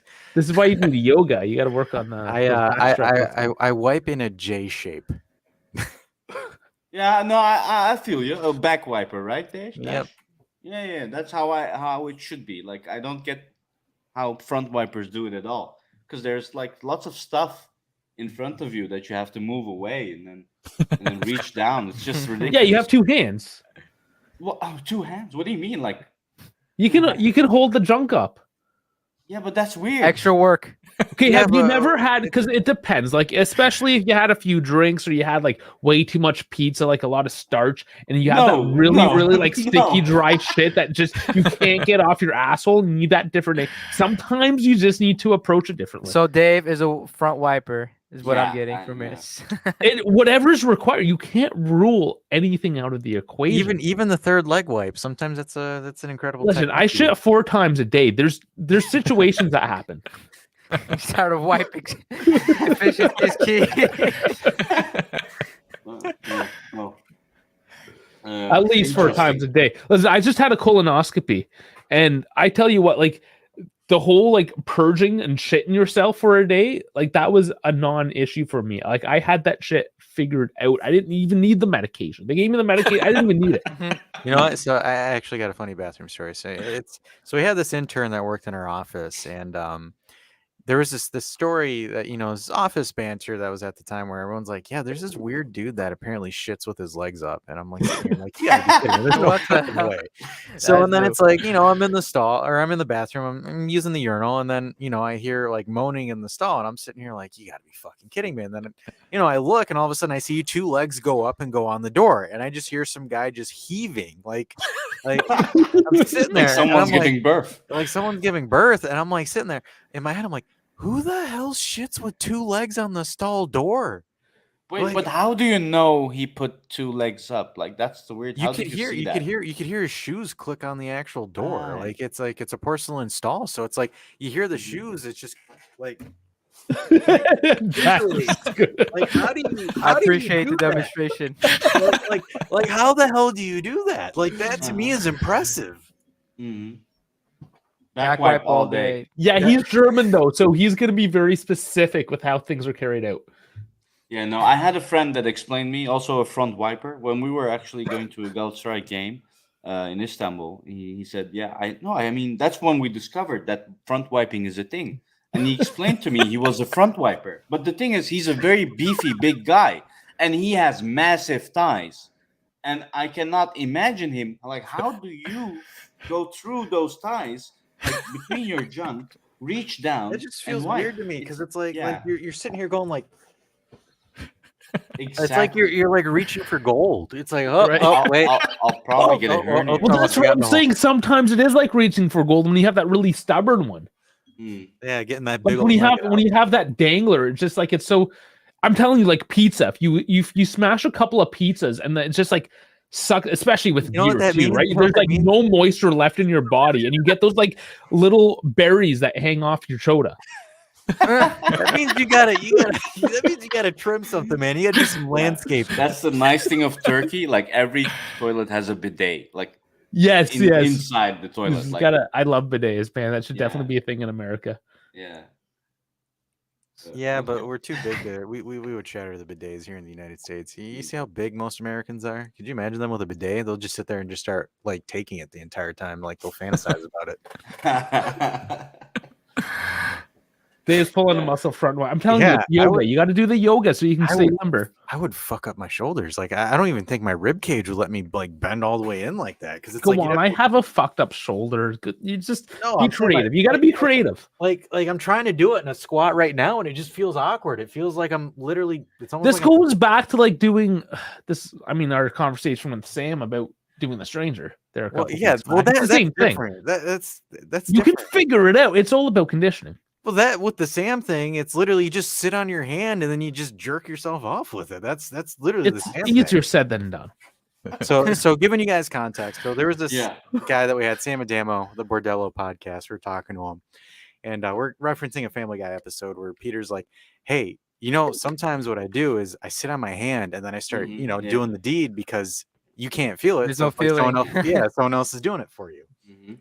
So it was one of those things where we just sat there and had like a 30-minute segment on that. And it was just like, what the hell is wrong with this? Because they're sitting there like, oh yeah, that makes sense. That's how it works. So it's pretty much what we just did here with front wiping versus back wiping. I mean, it's a thing, and I understand why some people are locked into a certain way because I mean, I see Dave is more open-minded. Like he You gotta stay either open. way.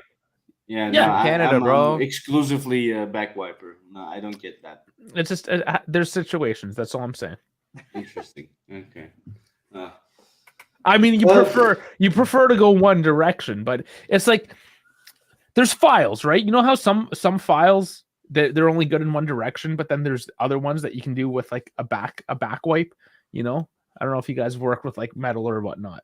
Okay, yeah. There's some files that you just go forward, and then there's some you can go both ways.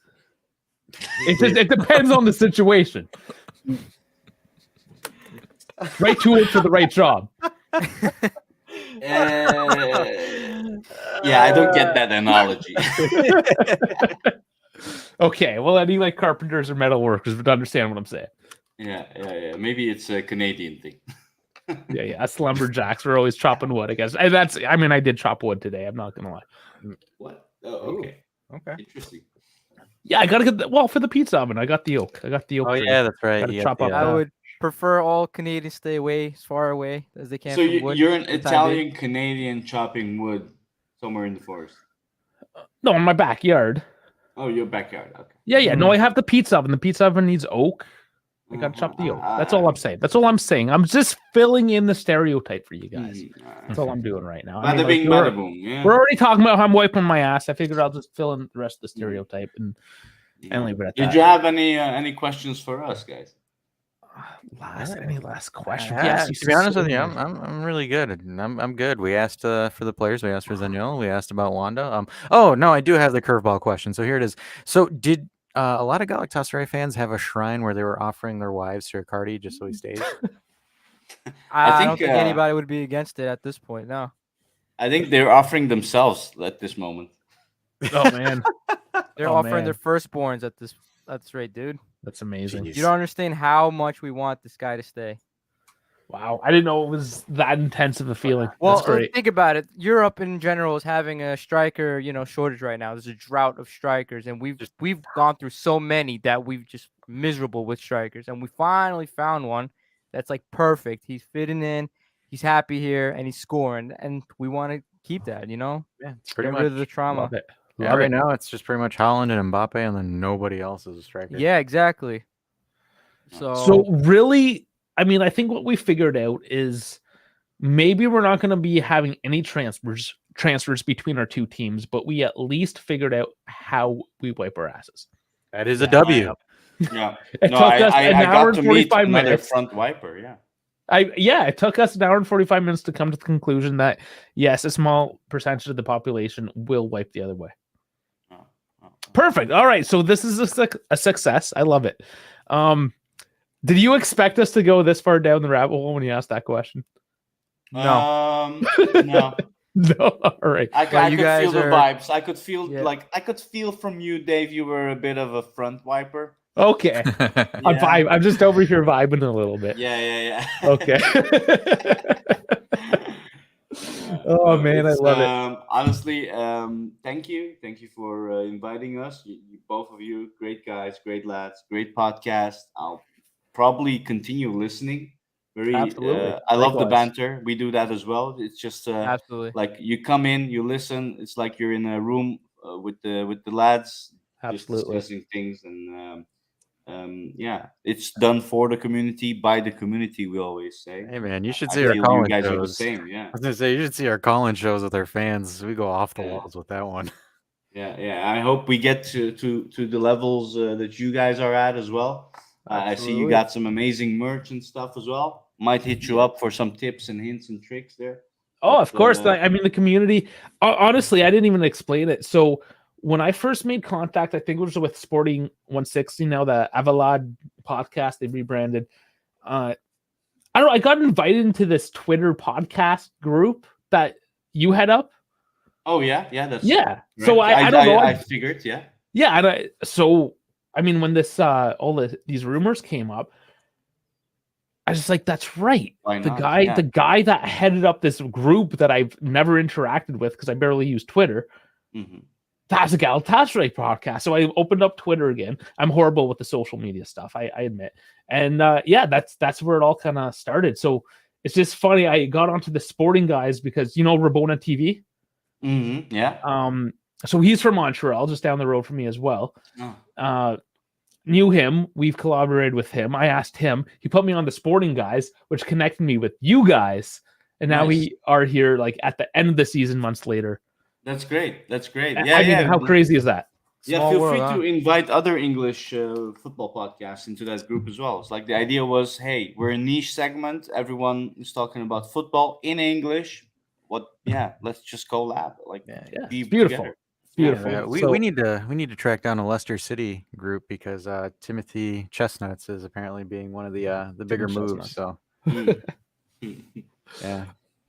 All right, guys. Well, I think that does it. Almost a full 2 hours. It's late over there in Amsterdam. So thank you for staying up for that. Coming into Monday baby morning. Wakes up at 7 a.m. Oh, baby. Okay, let's shut this down then. We will play our corny music. And we will roll on out of here. Thank you, guys. Thank you, everyone. Follow us at the Lions and GS on Twitter. Yes, I forgot that. Of course, we're bad. Follow all these guys, the Lions Den. Follow me and Dash if you care. Otherwise, Wow, No, that hurts to say. Anyways, everybody, thanks for tuning in to this Sunday edition, special edition episode of the Turin Giants Talks with Other Football Teams show. Because we don't have a name for it. Don't know. We got to think of it. Damn it. But anyways, guys, thanks for tuning in. Also, guys, you will probably see us doing a pre-recorded video throughout the week. And again, next Saturday evening, our call-in show where you come in and say crazy stuff and conspiracy theories. Again, we have no confirmation if Misak has been kidnapped by Fabrizio Romano or not. But anyways, guys, thanks for tuning in. We will catch you on the next one. And remember, back wipe, everyone. We'll catch you on the next one. or front wipe if that's your thing. Nobody judges here. Everyone, welcome. Thank you, everyone. Thank you, the Lions Den. Peace out. Love you all. Good night.